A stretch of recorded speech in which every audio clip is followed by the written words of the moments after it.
Welcome সবাইকে আমাদের আজকের ভিডিওতে। আজকে আমরা বুয়েট অ্যাডমিশন টেস্ট 2017-18 এর ফিজিক্স অংশের সমাধান করব। তো তোমরা সকলেই জানো যে বুয়েট ভর্তি পরীক্ষায় ফিজিক্স, কেমিস্ট্রি, ম্যাথ তিনটা পার্ট থেকেই 20টি করে প্রশ্ন থাকে। তো আজকে আমরা ফিজিক্সের 20টি প্রশ্ন সলভ করব। প্রথমে আমরা সহজ থেকে শুরু করি, আস্তে আস্তে কঠিন প্রবলেমগুলো সলভ করব এবং 20টা প্রশ্ন সবগুলোই আমরা সলভ করব। তো আমরা শুরু করি তাহলে। তো আমাদের প্রথম প্রশ্নটি হচ্ছে যে ফিজিক্স ফার্স্ট পার্ট বইয়ের কাজ, শক্তি এবং ক্ষমতা অধ্যায় থেকে প্রশ্নটি হচ্ছে যে একটি ক্রেন প্রতিটি 50 কেজি ওজনের 12টি সিমেন্টের ব্যাগ সমদ্রুতিতে 160 মিটার উঁচু ভবনের ছাদে উঠাতে 1 মিনিট 10 সেকেন্ড সময় নেয়। ক্রেনটির ক্ষমতা অর্শক শক্তিতে নির্ণয় করো। অর্থাৎ আমাদেরকে ক্ষমতা পি বের করতে বলা হয়েছে। তো আমরা সবাই সূত্র জানি যে ক্ষমতা পি সমান সমান হচ্ছে যে W/T। এই সূত্র আমরা সকলে জানি। এবং যেহেতু একটা বস্তুকে ভূমি থেকে উপরে উঠানো হচ্ছে একটা নির্দিষ্ট উচ্চতায় উচ্চতায় ভূমি থেকে উঠানো হচ্ছে, এই ক্ষেত্রে আমরা জানি যে কৃত কাজ W সমান সমান mgh। তো সেক্ষেত্রে আমি যদি এখানে W এর জায়গায় mgh বসিয়ে দেই, সেক্ষেত্রে দাঁড়াবে যে mgh/T। অর্থাৎ আমার যদি m জানা থাকে, h জানা থাকে এবং t জানা থাকে, আমি অভিকর্ষজ ত্বরণ বসিয়ে অঙ্কটা করে ফেলতে পারবো।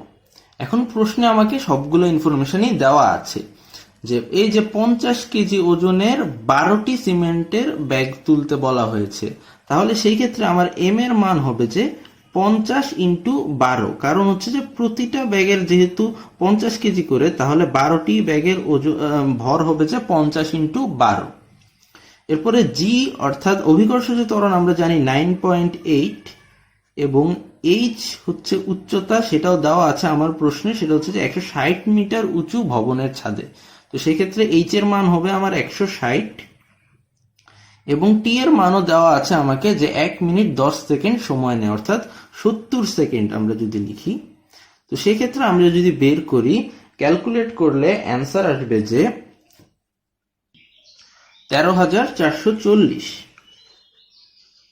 এখন আমার প্রশ্ন হচ্ছে যে এটা কোন এককে বের হলো। যেহেতু আমরা সবকিছু এসআই এককে নিয়েছি, সেক্ষেত্রে আমার এটা এসআই একক অর্থাৎ ওয়াটে এসেছে। এখন আমার প্রশ্নে বলা হয়েছে যে ক্রেনটির ক্ষমতা অশ্ব শক্তিতে বের করো। তো অশ্ব শক্তিতে বের করার জন্য আমার অশ্ব ক্ষমতা বা হর্স পাওয়ারে বের করতে হলে 746 দ্বারা ভাগ করতে হয়। তো সেক্ষেত্রে এটাকে আমরা 746 দ্বারা ভাগ করে দিব। তাহলে 13,440/746, তাহলে আমরা এই যে হর্স পাওয়ারে পেয়ে যাব। তো ক্যালকুলেট যদি আমরা করি, সেক্ষেত্রে মান আসবে 18.02 হর্স পাওয়ার। এই ছিল কাজ, শক্তি, ক্ষমতা থেকে। আমরা এর পরের অঙ্কটিতে যাই। তো আমাদের দ্বিতীয় প্রশ্নটি হচ্ছে যে আদর্শ গ্যাস এবং গ্যাসের গতিতত্ত্ব চ্যাপ্টার থেকে। প্রশ্নটি হচ্ছে যে কত ডিগ্রি সেলসিয়াস তাপমাত্রায় অক্সিজেন অণুর মূল গড় বর্গবেগ -100 ডিগ্রি সেলসিয়াস তাপমাত্রার হাইড্রোজেন অণুর মূল গড় বর্গবেগের সমান হবে। তো আমরা আগে একটু দেখেছি মূল গড় বর্গবেগ যে জিনিসটা, সেটার সূত্রটা কি। আমরা জানি যে CRMS সমান সমান হচ্ছে যে √3RT/m। সূত্রটাতে যদি আমরা একটু গভীরভাবে লক্ষ্য করি, এখানে আর হচ্ছে ধ্রুবক, 3 হচ্ছে ধ্রুবক, অর্থাৎ টি এবং এম এই দুইটা জিনিসের উপর বর্গমূল গড় বর্গবেগ নির্ভর করে। তো প্রথমে আমার প্রশ্নে অক্সিজেনের কথা বলা হয়েছে যে কত ডিগ্রি সেলসিয়াসের অক্সিজেন -100 হাইড্রোজেনের বর্গমূল গড় বর্গবেগের সমান। এখন যেহেতু দুইটার বর্গমূল গড় বর্গবেগ দিয়ে দেওয়া হয়েছে, সুতরাং আমরা কি এটা লিখতে পারি যে সি অফ, যদি আমি O2 চিন্তা করি, অক্সিজেন ও লিখলাম, সি অফ ও সমান সমান হচ্ছে যে সি অফ এইচ হাইড্রোজেন। আমরা এটা লিখতে পারি। ওকে, তো এর পরের লাইন যদি আমরা দেখি, তাহলে অক্সিজেনের জন্য আমি সূত্রটা লিখব। তাহলে 3R, এগুলোতে আমি কোনো চেঞ্জ করছি না যেহেতু এগুলো ধ্রুবক, এবং TO লিখব তাপমাত্রা অক্সিজেনের, এবং এখানে লিখব MO। এটা সমান সমান আমরা লিখতে পারি না যে হাইড্রোজেনের জন্য সূত্রটা। তাহলে হাইড্রোজেনের জন্য যদি আমরা লিখি জিনিসটা এরকম দাঁড়াবে 3r T of H by M of H। ঠিক আছে, এখন আমার প্রশ্নে যদি আমরা দেখি আমার হাইড্রোজেনের তাপমাত্রা দেওয়া আছে, অর্থাৎ T of H এর মান আমার দেওয়া আছে। T of H এর মান আমার দেওয়া আছে -100°C, কিন্তু আমরা জানি যে এই T মানে হচ্ছে ক্যালভিনে, তো সেটার সাথে 273 আমাকে যোগ করে দিতে হবে। তো সেক্ষেত্রে আমরা পাবো যে 173 ক্যালভিন। ঠিক আছে, আর আমাদের প্রশ্নে জানতে চাওয়া হয়েছে অক্সিজেনের তাপমাত্রা। তো টি অফ ও অর্থাৎ অক্সিজেনের তাপমাত্রা সেটা আমরা বের করব, এবং ডিগ্রি সেলসিয়াসে বের করতে বলা হয়েছে। টি অফ ও দ্বারা আমাদের কেলভিনে বের হবে, পরে আমরা সেটাকে ডিগ্রি সেলসিয়াসে কনভার্ট করে নিব। এছাড়া আমরা এমএইচ এবং এমও এই দুইটা জানি, যেহেতু হাইড্রোজেনের ভর এবং অক্সিজেনের আণবিক ভর সেগুলো আমাদের মুখস্থ আছে। আর এই আর যে এই আর কাটাকাটি চলে যাবে কিভাবে আমি একটু দেখাই। আমরা যদি এই রুটটাকে ভেঙে এরকম লিখি তাহলে তো কারো কোনো আপত্তি হওয়ার কথা নয়। এত ইন্টু, আসলে পরীক্ষায় এত ভেঙে দেখানো লাগবে না, কেউ যদি না বুঝে সে কারণে আমি এত ভেঙে দেখাচ্ছি, পরীক্ষায় সরাসরি করলেই হবে। তো এই জিনিসটাকে আমরা এভাবে চাইলে লিখতে পারি, এই জিনিসটাকে ভেঙে। ঠিক আছে, আবার একইভাবে ওইটাকেও একইভাবে ভেঙে লিখতে পারি আমরা। এত ইন্টু হচ্ছে যে T of H by M of H, এভাবে আমরা লিখতে পারি। এবং যখন এভাবে আমরা লিখতে পারবো কোনো সমীকরণকে, তখন হচ্ছে যে এটা আর এটা এভাবে কেটে দেওয়া যায়। ঠিক আছে, এবং একই সাথে আমি উভয় পাশে স্কোয়ার করে দিচ্ছি।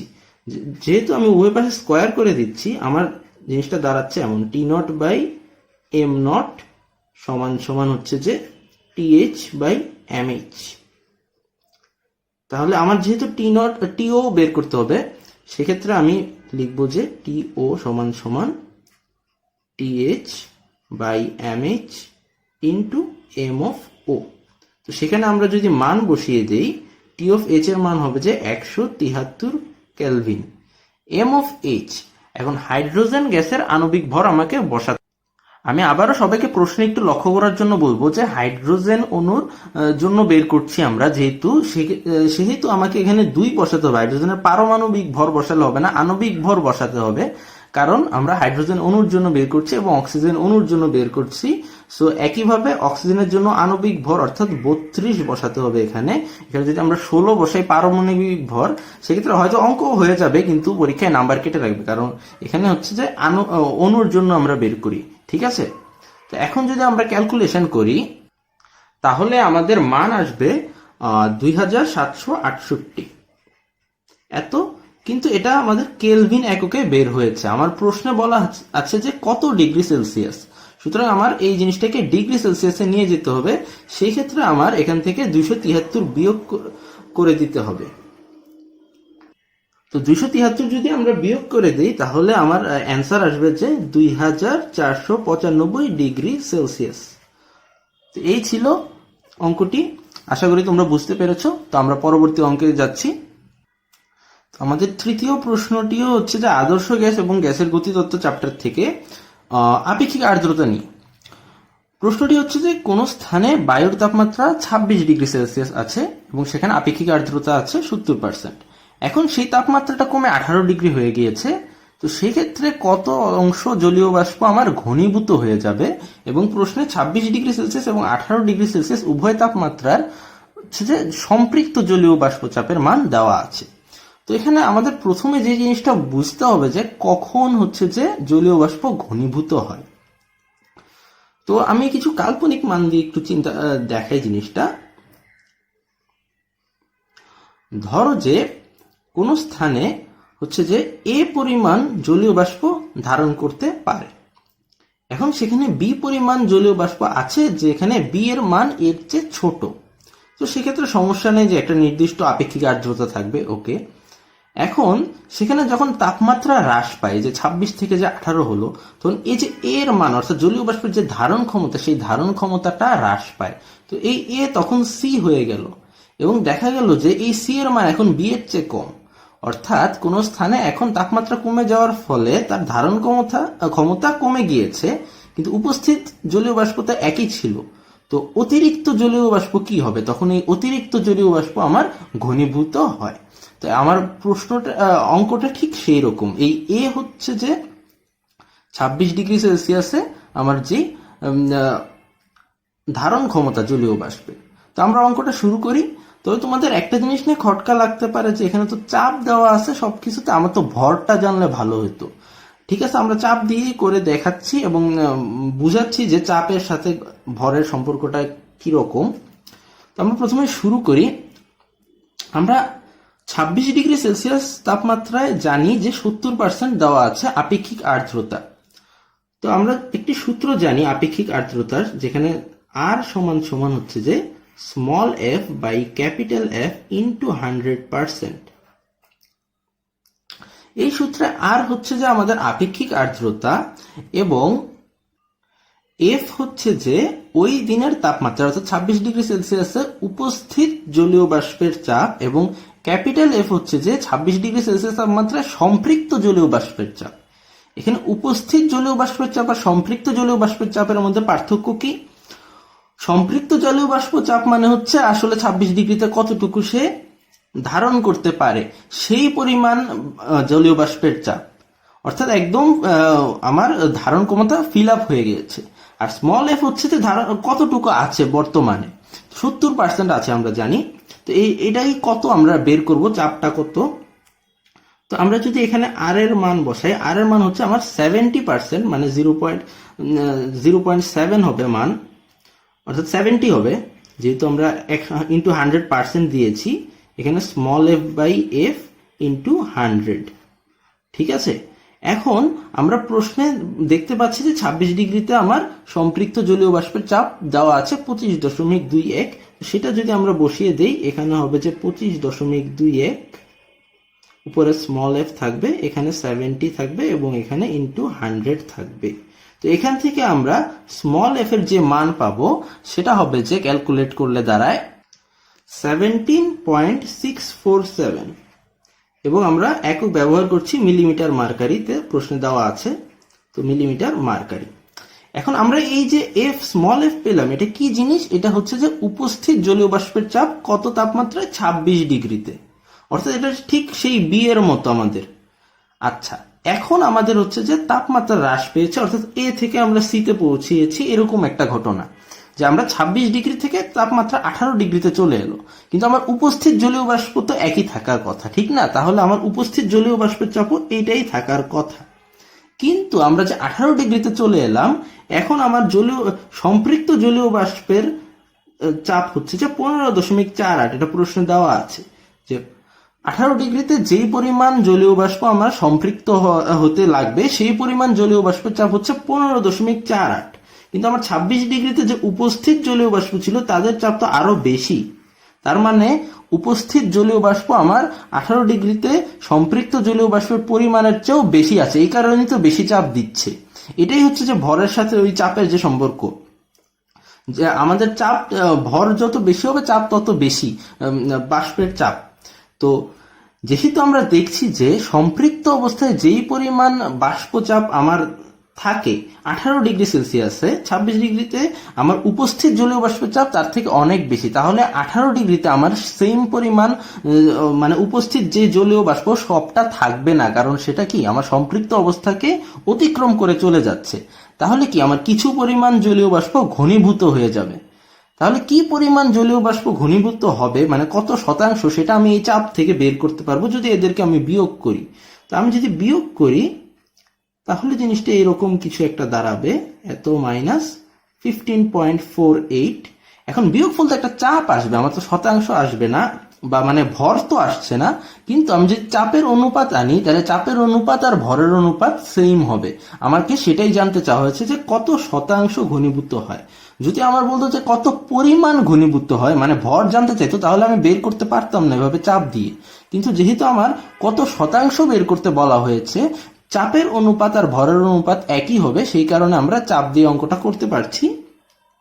তাহলে আমরা যদি এখন এখানে অনুপাত বের করি যে উপস্থিতের কত শতাংশ হচ্ছে যে আমার ঘনীভূত হয়ে যাবে, তাহলে উপস্থিত ছিল আমার 17.647, তাহলে এটাই আমার অ্যান্সার হবে যে এত ইন্টু 100% যদি আমরা বের করে ফেলি, এটাই হবে আমার অ্যান্সার। এদিকে বাংলা কথায় লিখে দিতে হবে আর কি, যে কি পরিমাণ বা জলীয় বাষ্পের, ঘনীভূত জলীয় বাষ্পের পরিমাণ বা শতাংশ যেটা। তো এইভাবে যদি করি আমরা, তাহলে ক্যালকুলেট করলে আমাদের অ্যান্সার আসবে যে 12.28%।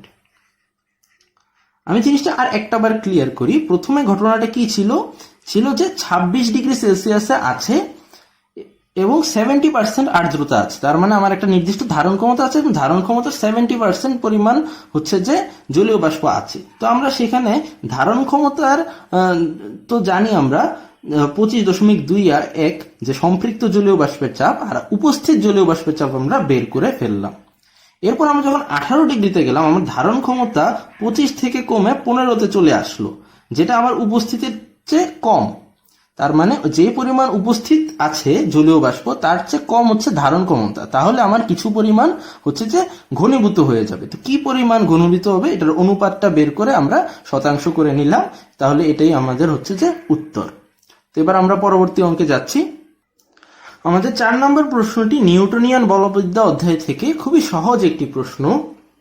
একটি 8 কেজি ভরের চাকার চক্রগতির ব্যাসার্ধ হচ্ছে 25 সেন্টিমিটার দেওয়া আছে। এর জড়তার ভ্রামক নির্ণয় করতে বলা হয়েছে এবং চাকাটিতে 3 রেডিয়ান পার সেকেন্ড স্কোয়ার ত্বরণ সৃষ্টি করতে কত মানের টর্ক প্রয়োগ করতে হবে তা বলা হয়েছে।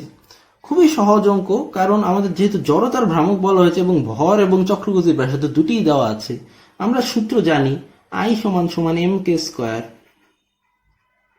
এবং এম এবং কে দুটির মানই দেওয়া আছে। এম সমান হচ্ছে যে 8 কেজি এবং কে হচ্ছে যে 25 সেন্টিমিটার দেওয়া আছে, সেটাকে অবশ্যই আমাকে মিটারে নিয়ে নিতে হবে, এটাই কাজ। তাহলে মিটারে নিলে হবে 0.25 মিটার। এবার আমরা যদি সূত্রে বসিয়ে দিই তাহলে অঙ্ক হয়ে যাচ্ছে 0.25 স্কোয়ার। এখন যদি আমরা ক্যালকুলেট করি, যেটা আসবে সেটাই হচ্ছে যে অ্যান্সার। আমি আর বের করে দেখালাম না অ্যান্সার, এবং একক হবে যে কেজি মিটার স্কোয়ার। ওকে, এরপর আমাকে যে জিনিসটা বলা হয়েছে যে চাকাটিতে 3 রেডিয়ান পার সেকেন্ড স্কোয়ার ত্বরণ সৃষ্টি করতে হলে কত মানের টর্ক প্রয়োজন। এই সূত্রটাও আমরা জানি যে টর্ক টাউ সমান হচ্ছে যে আই আলফা, সরাসরি সূত্র আছে। ঠিক আছে, আমরা আই এর মান একটু আগেই বের করলাম, তো সেই মানটা বসাবো, সাথে আমার হচ্ছে যে আলফার মান দেওয়া আছে যে 3 রেডিয়ান পার সেকেন্ড স্কোয়ার, সেই 3 বসাবো, তাহলে যেটা আসবে সেটাই হচ্ছে যে আমাদের অ্যান্সার। ঠিক আছে, তো এগুলো আমি আর ক্যালকুলেট করে দেখালাম না, যেহেতু খুবই সহজ একটা অঙ্ক, একদম সূত্র বসানোর অঙ্ক। আচ্ছা, অনেকের টাও ইকুয়ালস টু আই আলফা এই সূত্র মনে থাকে না, এখন কি করার? আচ্ছা, এই সূত্রগুলো কিন্তু রৈখিক গতির সাথে খুব সুন্দরভাবে সম্পর্কিত। যেমন F = ma হচ্ছে যে রৈখিক গতির ক্ষেত্রে বলের জন্য সূত্র, আর কৌণিক গতির ক্ষেত্রে ঘূর্ণন বলিত হচ্ছে টর্ক। তো এটার সাথে যদি আমরা তুলনা করি তাহলে আমরা সূত্রটা বের করতে পারবো যে F এর সাথে তুলনা করলে F টাউ, ভরের সম্পর্কিত রাশি হচ্ছে আই, জড়তার ভ্রামক কৌণিক গতির ক্ষেত্রে, এবং ত্বরণ, রৈখিক ত্বরণের সম্পর্কিত রাশি হচ্ছে যে রৈখিক গতির সাথে ত্বরণের সাথে সম্পর্কিত রাশি হচ্ছে যে কৌণিক ত্বরণ, কৌণিক গতিতে। তো আমাদের এটা নিয়ে একটা বিস্তারিত ভিডিও আছে, আমি ডেসক্রিপশন বক্সে দিয়ে দিব লিঙ্কটা, যেখানে আমরা দেখিয়েছি যে রৈখিক গতির সূত্রসমূহ এবং কৌণিক গতির সূত্রসমূহের মধ্যে সম্পর্ক। এই সম্পর্কটা যদি আমরা দেখে নেই তাহলে আমাদের কৌণিক গতির সূত্রগুলো আলাদাভাবে শিখা লাগবে না, রৈখিক গতির গুলো থেকেই আমরা কৌণিক গতির সূত্রগুলো বের করতে পারবো। আর কি মজার বিষয়, তোমরা দেখলে যে কত সহজ অঙ্ক বুয়েট ভর্তি পরীক্ষায় আসে কিছু কিছু। তো এই অঙ্কগুলো খুব দ্রুত করতে হবে যেন বাকি অঙ্কগুলোর জন্য সময় অনেক বাঁচানো যায়। আচ্ছা, যাই হোক, তো আমরা পঞ্চম প্রশ্নে যাচ্ছি। তো আমাদের পঞ্চম প্রশ্নটি হচ্ছে যে ভৌত আলোক বিজ্ঞান অধ্যায় থেকে ইয়াং এর দ্বিচির পরীক্ষা। প্রশ্নটি হচ্ছে যে ইয়াং এর দ্বিচির পরীক্ষায় চিরদ্বয়ের মধ্যবর্তী দূরত্ব হচ্ছে যে 0.88 মিলিমিটার এবং চিরগুলো হতে 90 সেন্টিমিটার দূরে পর্দায় ডোরা সৃষ্টি করা হলো। এখন তৃতীয় উজ্জ্বল ডোরাটি কেন্দ্রীয় উজ্জ্বল হতে 8.1 মিলিমিটার দূরে অবস্থিত হয়, তাহলে আলোর তরঙ্গ দৈর্ঘ্য বের করতে বলা হয়েছে। অর্থাৎ আমার যে এইভাবে ডোরা সৃষ্টি হয়, এটা যদি আমার কেন্দ্রীয় উজ্জ্বল হয় এবং এটা যদি আমার তৃতীয় উজ্জ্বল হয়, তাহলে এই ডিস্টেন্সটা আমাকে দেওয়া আছে। ঠিক আছে, এটাকে আমরা xn দ্বারা প্রকাশ করি এবং xn এর সূত্র আমরা জানি যে xn n lambda d by small D. এখানে অনেকে স্মল এ দিয়েও লেখে। এই ক্যাপিটাল ডি কি? ক্যাপিটাল ডি হচ্ছে যে আমার চির হতে পর্দার দূরত্ব, যেটা 90 সেন্টিমিটার দেওয়া আছে, চিরগুলো হতে পর্দার দূরত্ব 90 সেন্টিমিটার, সেটাকে আমরা হচ্ছে যে এসআই এককে লিখবো, তো 0.9 মিটার হয়ে যাবে। ওকে, আর এন এর মান হচ্ছে যে কততম উজ্জ্বল ডোরার দূরত্ব। তো আমরা আমাদের প্রশ্নে বলাই আছে যে তৃতীয় উজ্জ্বল ডোরার দূরত্ব, সেক্ষেত্রে এন এর মান হবে যে 3, এবং আমার স্মল ডি হচ্ছে যে চিরদ্বয়ের মধ্যবর্তী দূরত্ব, যেটা 0.18 মিলিমিটার দেওয়া আছে। তাহলে স্মল ডি সমান সমান হবে যে 0.18 মিলিমিটার, যেহেতু দেওয়া আছে আমরা হচ্ছে যে 10⁻³ দিলে সেটা মিটার হয়ে গেল। স্মল ডিও আমরা পেয়ে গেলাম। আর আমাদের এক্স এন এর মানও দেওয়া আছে, এক্স এন এর মান দেওয়া আছে 8.1 মিলিমিটার, 8.1 ইন্টু, তাহলে আমরা 10⁻³ দিলেই সেটা মিটার হয়ে যাচ্ছে। এখন আমরা জাস্ট এখান থেকে ল্যামডা বের করে ফেলবো। তো ল্যামডা হচ্ছে যে ল্যামডা সমান সমান এখান থেকে আসবে যে X N into small D by N into capital D. আমরা এখানে মান বসিয়ে দিব। এক্স এন এর মান আসবে যে 8.1 ইন্টু 10⁻³ ইন্টু স্মল ডি এর মান আসবে যে 0.18 ইন্টু 10⁻³ এন এর মান আসবে 3 এবং ক্যাপিটাল ডি এর মান আমরা জানি 0.9। এবং আমরা যদি এবার ক্যালকুলেশন করে নেই তাহলে আমাদের অ্যান্সার আসবে 5.4 ইন্টু 10⁻⁻7, 5.4 ইন্টু 10⁻⁻7। যেহেতু আমরা সকল কিছু এসআই এককে বসিয়েছি তাহলে এটার একক হবে যে মিটার, তরঙ্গ দৈর্ঘ্যের একক। আচ্ছা, তাহলে আমরা আমাদের পরের অঙ্কে চলে যাই। আমাদের পরবর্তী অঙ্কটি হচ্ছে যে তাপগতিবিদ্যা অধ্যায় থেকে।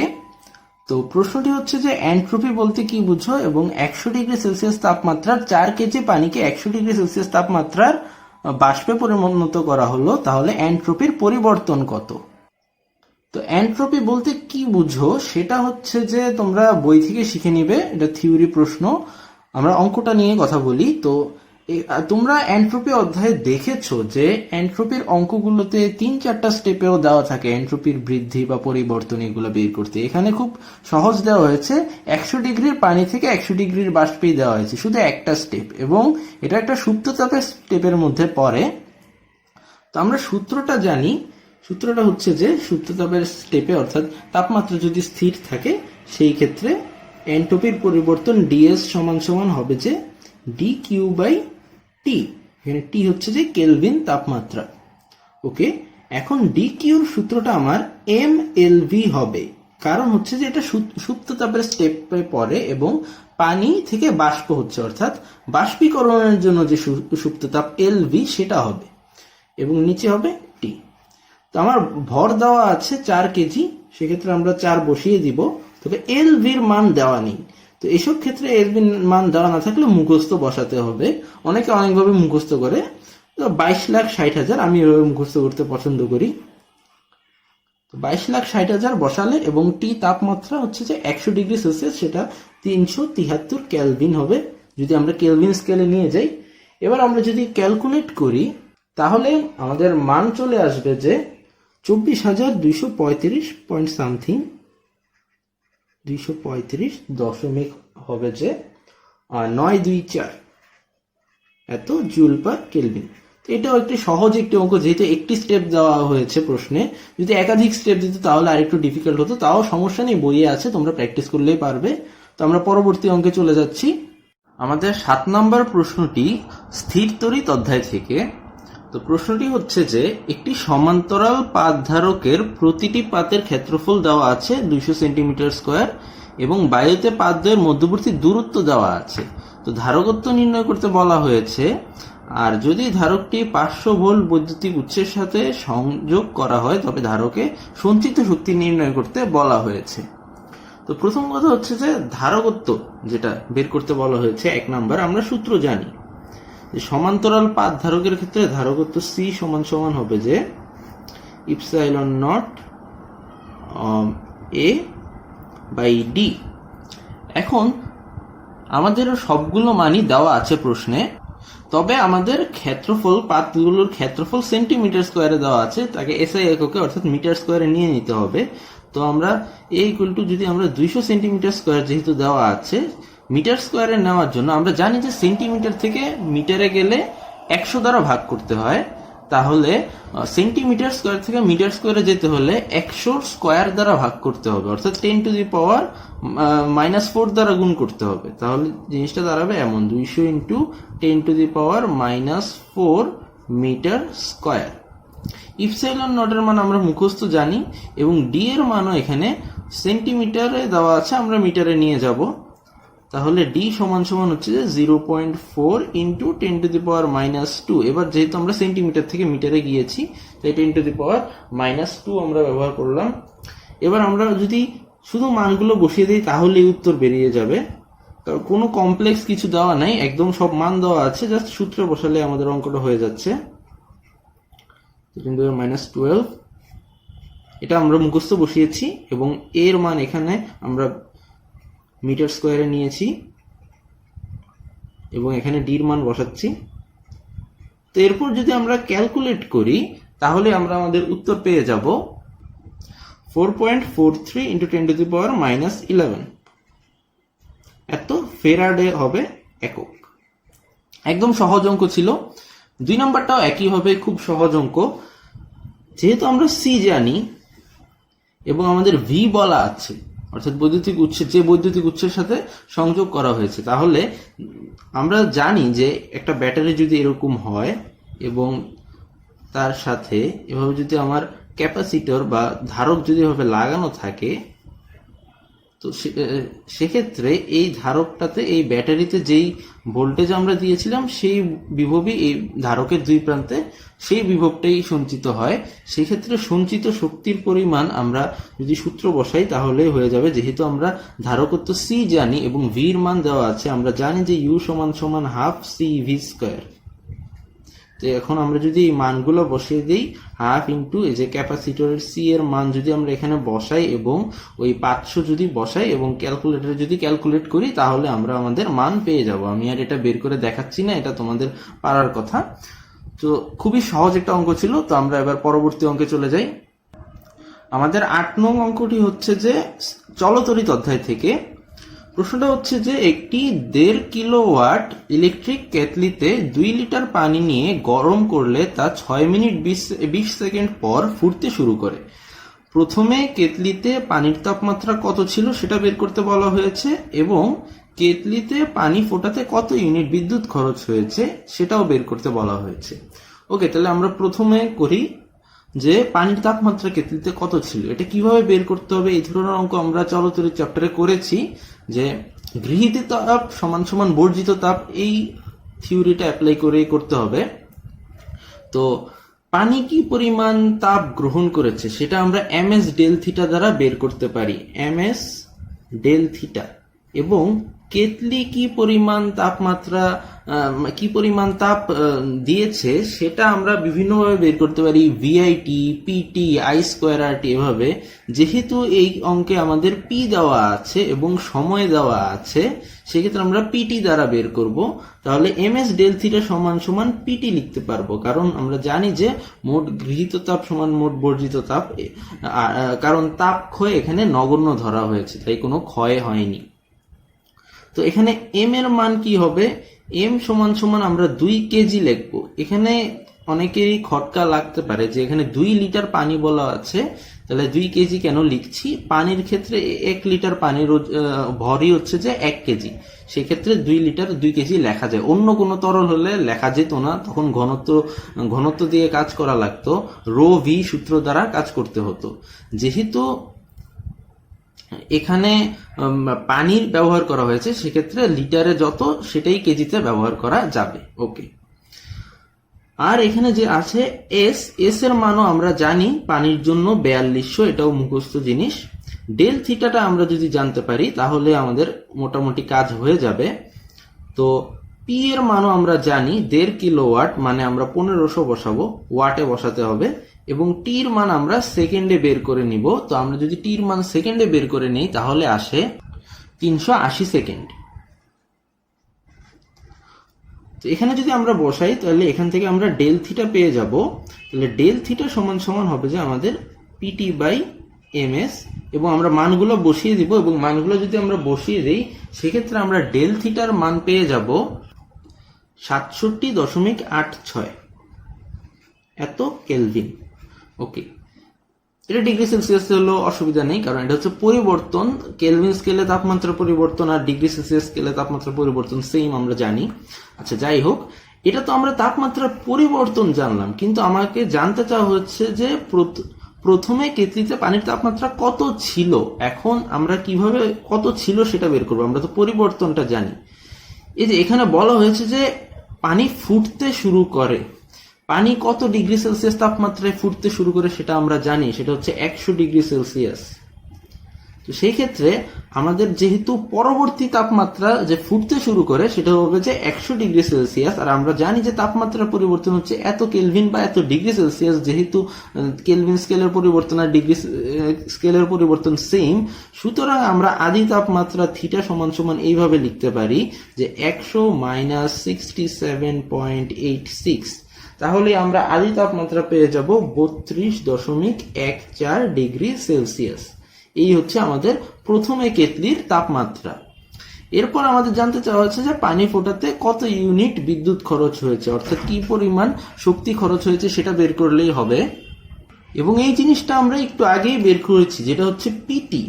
এই পিটি কিন্তু ডাব্লিউ, আর আমাদের তাই বের করতে বলা হয়েছে যে কতটুকু বিদ্যুৎ খরচ হয়েছে। তাহলে আমরা আবার ডাব্লিউ ইকুয়ালস টু পিটি দ্বারা এটা বের করব। তবে যেহেতু আমাদেরকে ইউনিটে বের করতে বলা হয়েছে, এবার ইউনিটে আমরা জানি ইউনিট মানে হচ্ছে যে কিলোওয়াট আওয়ার, এককটা হবে এমন। নর্মালি আমরা যখন ডাব্লিউ এসআই এককে বের করি তখন আমাদের কি আসে, আমাদের আসে যে ওয়াট সেকেন্ড বা জুল, যেটা সেটা হচ্ছে ওয়াট সেকেন্ড, কিন্তু আমাদের এখন বের করতে হবে যে কিলোওয়াট আওয়ার, তাহলে আমরা ইউনিটে পাবো। তো কিলোওয়াটে আমাদের দেওয়া আছে, তাহলে পির মান আমরা 1.5 বসাবো কিলোওয়াটে, এবং টির মান আমরা আওয়ারে বসিয়ে দেবো। এই সেকেন্ডকে 3600 দ্বারা ভাগ করে দেব, তাহলে আমরা আওয়ারে পেয়ে যাব। তাহলে এই যে 380/3600 এইটা আমরা বসাবো, তাহলে আমরা ইউনিট পেয়ে যাব, একটা মান আসবে, আমি ক্যালকুলেশন করে দেখালাম না। তো এই পরিমাণ ইউনিট হবে অ্যান্সার। ঠিক আছে, তো এই ছিল 8 নম্বর অঙ্ক। এবার আমরা পরের অঙ্কে যাচ্ছি। এটি খুবই সহজই একটা অঙ্ক, আমাদের সেকেন্ড পার্ট বইয়ের 5ম অধ্যায়ের অঙ্ক, দিক পরিবর্তী তড়িৎ প্রবাহ নিয়ে। যে একটি পরিবর্তী প্রবাহকে I ইকুয়াল টু এত এই ইকুয়েশন দ্বারা প্রকাশ করা হলে তড়িৎ প্রবাহের শীর্ষমান, কম্পাঙ্ক এবং বর্গমূল গড় মান বের করতে বলা হয়েছে। তো আমরা আগে মূল ইকুয়েশনটা লিখি, যে মানে আদর্শ ইকুয়েশনটা কি। আদর্শ ইকুয়েশনটা আমরা এভাবে লিখি, I সমান সমান হচ্ছে যে I not sine omega t. এইভাবে আমরা আদর্শ ইকুয়েশনটা লিখি, যেখানে এই I নট হচ্ছে যে আমার শীর্ষ মান। এই I নট হচ্ছে যে শীর্ষ মান। শীর্ষ মান বলতে কি বোঝাচ্ছে সেটা যাদের একটু মনে নেই তাদের জন্য বলি, যে এই যদি হয় দিক পরিবর্তী প্রবাহ, তাহলে এই যে মানটা বা এই যে মানটা এটাই হচ্ছে শীর্ষ মান। এই মানটাই I নট দ্বারা প্রকাশ করা হয় ইকুয়েশনে। তো আমরা যে দেওয়া আছে যে ইকুয়েশন, এই ইকুয়েশন যদি আমরা লিখি এবং তাকে আমরা যদি আইডিয়াল যে ইকুয়েশনটা আমরা লিখলাম তার সাথে যদি তুলনা করি, এদিকে এ দ্বারা অ্যাম্পিয়ার বোঝানো হয়েছে, এটা অন্য কিছু না। তো এখন এটার সাথে যদি আমরা তুলনা করি তাহলে আমরা দেখবো যে I নটের স্থলে এখানে আমাদের 100 দেওয়া আছে, সুতরাং আমরা বলতে পারি যে I not equal to 100 ampere. ওই ইকুয়েশনের সাথে তুলনা করলে আমরা পেয়ে যাচ্ছি, এটাই আমার উত্তর, শীর্ষ মানের উত্তর। ঠিক আছে, এরপর আমাকে কম্পাঙ্ক জানতে চাওয়া হয়েছে। আমরা যদি এই ইকুয়েশনের সাথে এই ইকুয়েশন তুলনা করি আমরা দেখবো যে ওমেগার জায়গায় 629 আছে। তো সেই ক্ষেত্রে আমরা ওমেগা সমান সমান 629 লিখতে পারি, কিন্তু এটা তো কম্পাঙ্ক নয়, আমার কম্পাঙ্ক হচ্ছে এফ। তো আমরা ওমেগা সমান সমান 2πf লিখতে পারি, এটা সমান সমান 629 হয়। সেক্ষেত্রে আমরা এফ সমান সমান লিখতে পারি 629/2π, এবং এটা যদি আমরা ক্যালকুলেট করে নিই তাহলে আমরা রেজাল্টটা পেয়ে যাব। আমি আর ক্যালকুলেশনটা করছি না। এবং আমরা যদি এখন আরএমএস বা বর্গমূলীয় গড় মান বের করতে চাই তাহলেও আমরা বের করতে পারবো। আমরা আরএমএস সমান সমান আমরা সূত্র জানি যে আরএমএস সমান সমান 0.707 হবে এত ইন্টু I নট। তা I নটের মান আমরা জানি 100, 100 এখানে যদি বসিয়ে দিই তাহলে আমরা মান পেয়ে যাব। অনেকে 0.707 দিয়ে মনে রাখে না, √2 দ্বারা ভাগ করে, একই জিনিস, সমস্যা নাই, জাস্ট মূল জিনিসটা একই। খুবই সহজ একটা অঙ্ক ছিল, তো আমি আর খুব বেশি দেখালাম না, পরবর্তী অঙ্কে চলে যাচ্ছি। তো আমাদের পরবর্তী প্রশ্নটি হচ্ছে যে আধুনিক পদার্থবিজ্ঞান অধ্যায় থেকে প্রশ্নটি হচ্ছে যে 0.4 ন্যানোমিটার তরঙ্গ দৈর্ঘ্যের একটি ফোটন স্থির অবস্থায় থাকা একটি ইলেকট্রনের সাথে সংঘর্ষের পর 150 ডিগ্রিতে বিক্ষিপ্ত হয়। বিক্ষিপ্ত ফোটনের বেগ এবং তরঙ্গ দৈর্ঘ্য বের করো। তো আমরা জানি যে বিক্ষিপ্ত ফোটনের তরঙ্গ দৈর্ঘ্য বের করা যায় আমাদের কম্পটন ক্রিয়ার সূত্র দ্বারা, কিন্তু বিক্ষিপ্ত ফোটনের বেগ, এখন এই জিনিসটা নিয়ে একটু খটকা লাগার কথা যে ফোটনের বেগের তো কোনো পরিবর্তন হয় না, তোমরা জানো, সংঘর্ষের আগে হোক পরে হোক ফোটনের বেগ তো সবসময়ই সি থাকে। হ্যাঁ, এটাই প্রশ্ন, এটা জাস্ট কনফিউজ করার জন্য দিয়েছে যে বিক্ষিপ্ত ফোটনের বেগ নির্ণয় করা। আসলে বিক্ষিপ্ত ফোটনের বেগ নির্ণয় করার কিছুই নেই, কারণ ফোটনের বেগ সবসময়ই সি থাকে। তাহলে এটার অ্যান্সার এক লাইনেই হয়ে যাবে, সি সমান সমান হচ্ছে যে 3 × 10⁸ মিটার পার সেকেন্ড। এবং চাইলে এটা লিখে দিতে পারো যে বিক্ষিপ্ত ফোটনের বেগ সবসময় ধ্রুব থাকে, অর্থাৎ সি হবে। ওকে, এখন বিক্ষিপ্ত ফোটনের তরঙ্গ দৈর্ঘ্য কিভাবে বের করব সেটা হচ্ছে আমরা কম্পটন ক্রিয়ার যে সূত্র, সেই সূত্রের দ্বারা আমরা বের করব। তো ডেল্টা ল্যামডা সমান সমান হবে যে h/m0c × 1 - cos phi। এখানে ফাই এর মান হবে যে 150 ডিগ্রি, এইচ হচ্ছে যে আমাদের প্লাঙ্কের ধ্রুবক, সি ও আমাদের ধ্রুবক, আর এই m0 হবে যে ইলেকট্রনের নিশ্চল ভর। এখন ইলেকট্রনের নিশ্চল ভর এই প্রশ্নে দেওয়া নেই, সেক্ষেত্রে আমাদের এটা মুখস্থ বসাতে হবে। এই m0 আমাদের মনে রাখতে হবে যে যার সাথে ধাক্কা খাবে তার নিশ্চল ভর হবে। তো সেক্ষেত্রে আমরা যদি এইচ এর মানটা মুখস্থ বসাই, সেটা আমরা মুখস্থ জানি, আমরা বসিয়ে দিব। এবং m0 এর মানটাও আমাদের মুখস্থই বসাতে হবে এই অঙ্কে, যেহেতু আমাদের প্রশ্নে দেওয়া নাই। সেটা হচ্ছে যে আমরা জানি 9.1 × 10⁻31 কেজিতে অবশ্যই বসাতে হবে। এবং সি এর মান আমরা 3 × 10⁸ বসিয়ে দিব। এবং ফাই এর মান হচ্ছে যে কত কোণে বিক্ষিপ্ত হয়েছে সেটা আমরা বসাবো 1 - cos 150 ডিগ্রি। এবং আমরা যদি ক্যালকুলেট করি তাহলে ল্যামডার পরিবর্তন পেয়ে যাব। ঠিক আছে, ল্যামডার পরিবর্তন পেয়ে যাব। তো আমি আর ক্যালকুলেশন করে দেখালাম না, এখানে একটা আমরা মান পাবো, সেটা মিটারে আসবে, আমরা ন্যানোমিটারে নিতে পারি অথবা মিটারে রাখি, আর ওইটাকে আমরা চাইলে ন্যানোমিটার থেকে মিটারে নিলাম। এখন আমরা তো ল্যামডার পরিবর্তন বা তরঙ্গ দৈর্ঘ্যের পরিবর্তন পেলাম, আমরা বিক্ষিপ্ত ফোটনের তরঙ্গ দৈর্ঘ্য বের করতে বলা হয়েছে, মানে ল্যামডা প্রাইম। তাহলে ল্যামডা প্রাইম বড় হবে নাকি আগেরটা বড় হবে? আমরা জানি যে কম্পটন ক্রিয়া বা এই ধরনের সংঘর্ষে তরঙ্গ দৈর্ঘ্যের বৃদ্ধি পায়, সুতরাং আমাদের পরবর্তী যে ল্যামডা প্রাইমটা বের হবে এটা হচ্ছে বড়, মাইনাস হবে যে আমার আগের ল্যামডা, সেটা সমান সমান আমার এই যে এই মানটা হবে। ঠিক আছে, এই ল্যামডা হচ্ছে যে প্রশ্নে যে ল্যামডা আছে মানে সংঘর্ষের পূর্বে, আর এই ল্যামডা প্রাইম হচ্ছে যে সংঘর্ষের পরে। এদের যে ডিফারেন্স এটাই হচ্ছে ডেল্টা ল্যামডা। ঠিক আছে, ডেল্টা ল্যামডার যে মান পাবো এই ডিফারেন্স, এরপরে ল্যামডাকে আমি ডান পাশে নিয়ে যাব, তাহলে এই যে মান, এই মানের সাথে ল্যামডা প্রাইম সমান সমান আমার এই যে মান আসবে এই মানের সাথে যোগ হবে ল্যামডা, যেটা এই মানটা। ঠিক আছে, তাহলে আমরা মান পেয়ে যাব অ্যান্সার। ঠিক আছে, আমি আর এখানে ক্যালকুলেশন করে দেখালাম না, তবে পুরো জিনিসটাই বলেছি। আচ্ছা, তাহলে আমরা এবার পরের অঙ্কে চলে যাচ্ছি।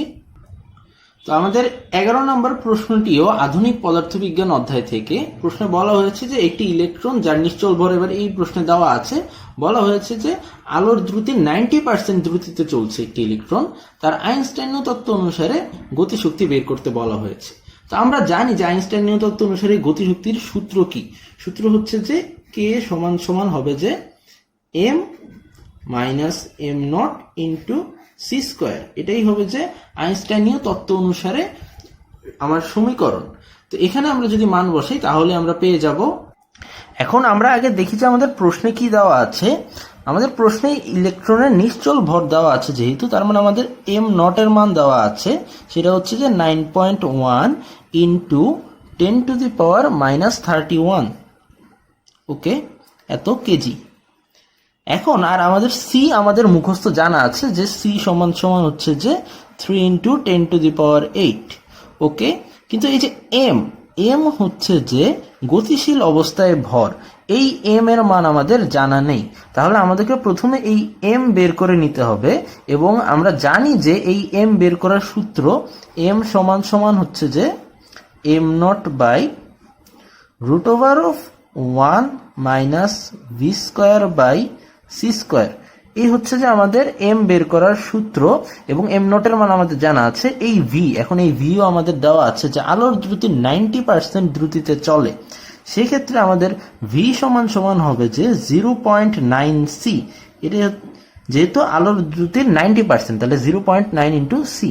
তো এখানে যদি আমরা বসিয়ে দিই, জিনিসটা এমন দাঁড়াবে 9.1 into 10 two the power minus 31, এবং রুট ওভার অফ দাঁড়াবে যে 1 মাইনাস ভির মান 0.9 সি, এবং নিচেও একটা সি, পুরাটার হোল স্কোয়ার যদি চিন্তা করি তাহলে সি সি কাটা চলে যাবে, সেক্ষেত্রে আমাদের এই জায়গাটা শুধু 0.9 হোল স্কোয়ারই থাকবে। এবং এখান থেকে আমাদের একটা মান ক্যালকুলেট করলে আমাদের একটা মান চলে আসবে, যেটা হচ্ছে আমাদের এম এর মান। ঠিক আছে, এম নটের মান জানি, এম এর মান জানি, সির মান জানি। এখন যদি আমরা প্রশ্নে বসিয়ে দিই তাহলে আমরা অ্যান্সার পেয়ে যাব। আমি আর বাকি ক্যালকুলেশনটা করলাম না, তোমরা বাসায় করে নিও। আচ্ছা, তাহলে আমরা এবার 12 নম্বর প্রশ্নে চলে যাচ্ছি। তো আমাদের পরবর্তী প্রশ্নটি হচ্ছে যে নিউক্লিয়ার পদার্থবিজ্ঞান অধ্যায় থেকে বলা হয়েছে যে কোনো তেজস্ক্রিয় পদার্থের অর্ধায়ু 1000 বছর, কত বছর পর উহার তেজস্ক্রিয়তা 1/10 হয়ে যাবে, এবং তার গড় আয়ু জানতে চাওয়া হয়েছে। তো আমরা শুরুতে গড় আয়ুটা বের করে নিব, কারণ হচ্ছে যে ওইটা বের করতে হলে আমাদের গড় আয়ুটা লাগবে। তো সেক্ষেত্রে আমরা আগে গড় আয়ু, যেটাকে টাউ দ্বারা প্রকাশ করি আমরা, সেটা বের করে নেই। তো টাউ সমান সমান আমরা জানি যে অর্ধায়ুর সাথে টাউ এর সম্পর্ক হচ্ছে যে টি হাফ বাই 0.693, অর্থাৎ 0.693 দ্বারা যদি আমরা অর্ধায়ুকে ভাগ করে নিই, সেক্ষেত্রে আমরা গড় আয়ু পেয়ে যাব। তো আমরা যদি এখানে 1000 বসিয়ে দিই তাহলে 1000 বাই 0.693 এত ইয়ার, এবং আমরা যদি সেটা ক্যালকুলেট করি তাহলে আমাদের মান আসবে 1442.69 ইয়ার। ওকে, তাহলে আমরা গড় আয়ু পেয়ে গেলাম। এখন আমাদেরকে বলা হয়েছে যে কত বছর পরে সেটা 1/10 হবে। তো আমরা এক্ষেত্রেও আমাদের সূত্রটা জানি, জাস্ট সূত্র বসালেই আমাদের অঙ্কটা হয়ে যাবে। তো আমাদের সূত্রটা হচ্ছে যে n সমান সমান n naught into e to the power minus T by tau. এই যে টাউটা লাগে, এই জন্যই আমরা এখানে টাউ আগে বের করে নিয়েছি। তো এখানে এন নট কি? এন নট হচ্ছে আদি অবস্থায় আমার কি কত পরিমাণ ছিল, আর এই এন হচ্ছে যে পরবর্তীতে কি পরিমাণ হয়েছে। তো আমরা জানি যে পরবর্তীতে 1/10 হয়েছে, প্রশ্নে বলা আছে। তাহলে এই যে এন এর মান সেটা আমাদের হয়ে যাবে এন নট বাই 10, যেহেতু পরবর্তীতে আমাদের 10 ভাগের 1 ভাগ আছে। এবং এই এন নটকে আমি এন নটই রাখলাম, তাহলে E to the power minus T by tau. এখানে এই টি বের করতে বলা হয়েছে প্রশ্নে। তো এই এন নট এখন কাটা চলে যাবে, সেক্ষেত্রে বাম পাশে আমার 1/10 থাকতেছে। আমি দুই পাশে লন নিব, এই যে ই যে জিনিসটা, ই কে সরানোর জন্য। তাহলে আমার যে জিনিসটা দাঁড়াবে যে লন 1/10 সমান সমান আমার দাঁড়াবে যে মাইনাস টি বাই টাও এর মান আমরা জানি যে 1442.69। আমরা যেহেতু এই টাও এর মানটা ইয়ার এককে বসিয়েছি, তাহলে আমাদের টি এর মানও অ্যান্সারে ইয়ার হিসেবে আসবে। এখন যদি আমরা জাস্ট পক্ষান্তর করে ক্যালকুলেশন করে নেই, মাইনাসটা দিকে নেই, এবং এই জিনিসটা যদি এখানে গুণ আকারে নিয়ে যাই, তাহলেই আমরা আমাদের অ্যান্সারটা পেয়ে যাব। এবং আমাদের অ্যান্সার হবে যে 3321.928। এবং আমাদের যেহেতু আমরা টাউটাকে ইয়ার এককে বসিয়েছি, তাই আমাদের এই টিও ইয়ার এককে চলে এসেছে। ওকে, তাহলে এবার আমরা পরবর্তী অঙ্কে চলে যাচ্ছি। তো এবার আমরা যে অঙ্কটি সলভ করব সেটা হচ্ছে আমাদের গতিবিদ্যা অধ্যায়ের। প্রশ্নে বলা হয়েছে যে একটি ক্রিকেট বলের ভর এত, এবং একজন ফিল্ডার বলটিকে স্বল্পতম সময়ে 100 মিটার দূরত্বে থাকা উইকেট রক্ষকের কাছে পৌঁছাতে চাইলে ন্যূনতম কত কিলোমিটার পার আওয়ার গতিতে বলটি ছুটতে হবে, এবং এই গতিতে ছুটলে কতক্ষণ পর তা উইকেট রক্ষকের কাছে পৌঁছাবে। এখন প্রথম কথা হচ্ছে যে এই যে ভর দেওয়া আছে, আমরা জানি যে প্রাস বা আমাদের গতিবিদ্যার যে কোনো সূত্রে কোথাও ভরের কোনো ব্যবহার নাই। সুতরাং এই যে টার্মটা বা এই যে মানটা দেওয়া আছে, এটা শুধু শুধু দেওয়া আছে এবং কনফিউজ করার জন্য এটা কোনো কাজে লাগবে না। এখন আমাকে যেটা বলা হয়েছে যে 100 মিটার দূরত্বে, মানে আমি যেখান থেকে মারবো সেখান থেকে 100 মিটার দূরত্বে উইকেট রক্ষক আছে। তো এভাবে যদি আমরা মারি সেক্ষেত্রে আমার যে আনুভূমিক পাল্লা সেটা আমার হচ্ছে যে 100 মিটার হতে হবে। ওকে, এখন আমার জানতে চাওয়া হচ্ছে যে ন্যূনতম কত গতিতে বলটি ছুটতে হবে। তো সেই ক্ষেত্রে আমরা যদি আনুভূমিক পাল্লার সূত্রটি লিখি তাহলে আমরা পাবো যে আর সমান সমান V naught square sine 2 theta naught by G. এখানে আমরা যেহেতু ন্যূনতম গতি বা বেগ বের করতে চাচ্ছি, সেক্ষেত্রে ভি নটের মান ন্যূনতম হতে হবে। তাহলে ভি নটের মান আমরা ন্যূনতম বের করি, সেক্ষেত্রে ভি নট স্কোয়ার সমান সমান আমার আসবে যে আর জি এবং বাই সাইন 2 থিটা, এমন কিছু আসবে, আর জি বাই সাইন 2 থিটা। তাহলে আমরা এটা লিখি, আমরা পক্ষান্তর করলাম, তাহলে সাইন 2 থিটা নট। ওকে, তো সুতরাং এখান থেকে আমরা ভি সমান সমান লিখতে পারি যে root over of r g by sine 2 theta naught. এখন আমাদের ভি নট যদি ন্যূনতম হতে হয়, সেই ক্ষেত্রে আমরা জানি যে এই মানটাকে আমাদের সর্বোচ্চ হতে হবে, কারণ বাকি জিনিসগুলো তো ধ্রুবক। সেক্ষেত্রে এই মানের উপর আমার ভি নটের মানটা নির্ভর করছে। তাহলে ভি নট যদি ক্ষুদ্র হতে হয়, সবচেয়ে ছোট হতে হয় বা ন্যূনতম হতে হয়, তাহলে এই মানটাকে আমাদের সর্বোচ্চ হতে হবে। এবং আমরা জানি যে সাইন থিটার সর্বোচ্চ মান হচ্ছে 1। সেক্ষেত্রে আমরা ভি নট মিনিমাম যে বের করব, সেই ভি নট মিনিমামের মান হবে যে root over of r g by 1। আর লিখলাম না আমরা, এবং আমরা আর এবং জির মান বসিয়ে দিব। সেক্ষেত্রে হবে যে 100 ইন্টু 9.8, এবং এটা যদি আমরা ক্যালকুলেট করি তাহলে আসবে যে 14√5 মিটার পার সেকেন্ড। কিন্তু আমার প্রশ্নে চাওয়া হয়েছে কিলোমিটার পার আওয়ারে বের করতে। তো সেই ক্ষেত্রে আমরা এটাকে 3600 দ্বারা গুণ এবং 1000 দ্বারা যদি ভাগ করি, অর্থাৎ 14√5 এটাকে যদি আমরা 3600 দ্বারা গুণ করে দেই এবং 1000 দ্বারা ভাগ করি, তাহলেই আমরা কিলোমিটার পার আওয়ারে বের করে ফেলতে পারবো। এখানে ক্যালকুলেট করলেই হয়ে যাবে। ওকে, তাহলে আমরা কত কিলোমিটার পার আওয়ার গতিতে ছুটতে হবে সেটা আমরা পেয়ে গেলাম। এখন আমাদের বের করতে বলা হয়েছে যে কতক্ষণ পর তার উইকেট কিপারের কাছে পৌঁছাবে। তো সেই ক্ষেত্রে আমাদের টি বের করতে হবে। টি সমান সমান আমরা জানি যে 2 V naught sine theta naught by জি।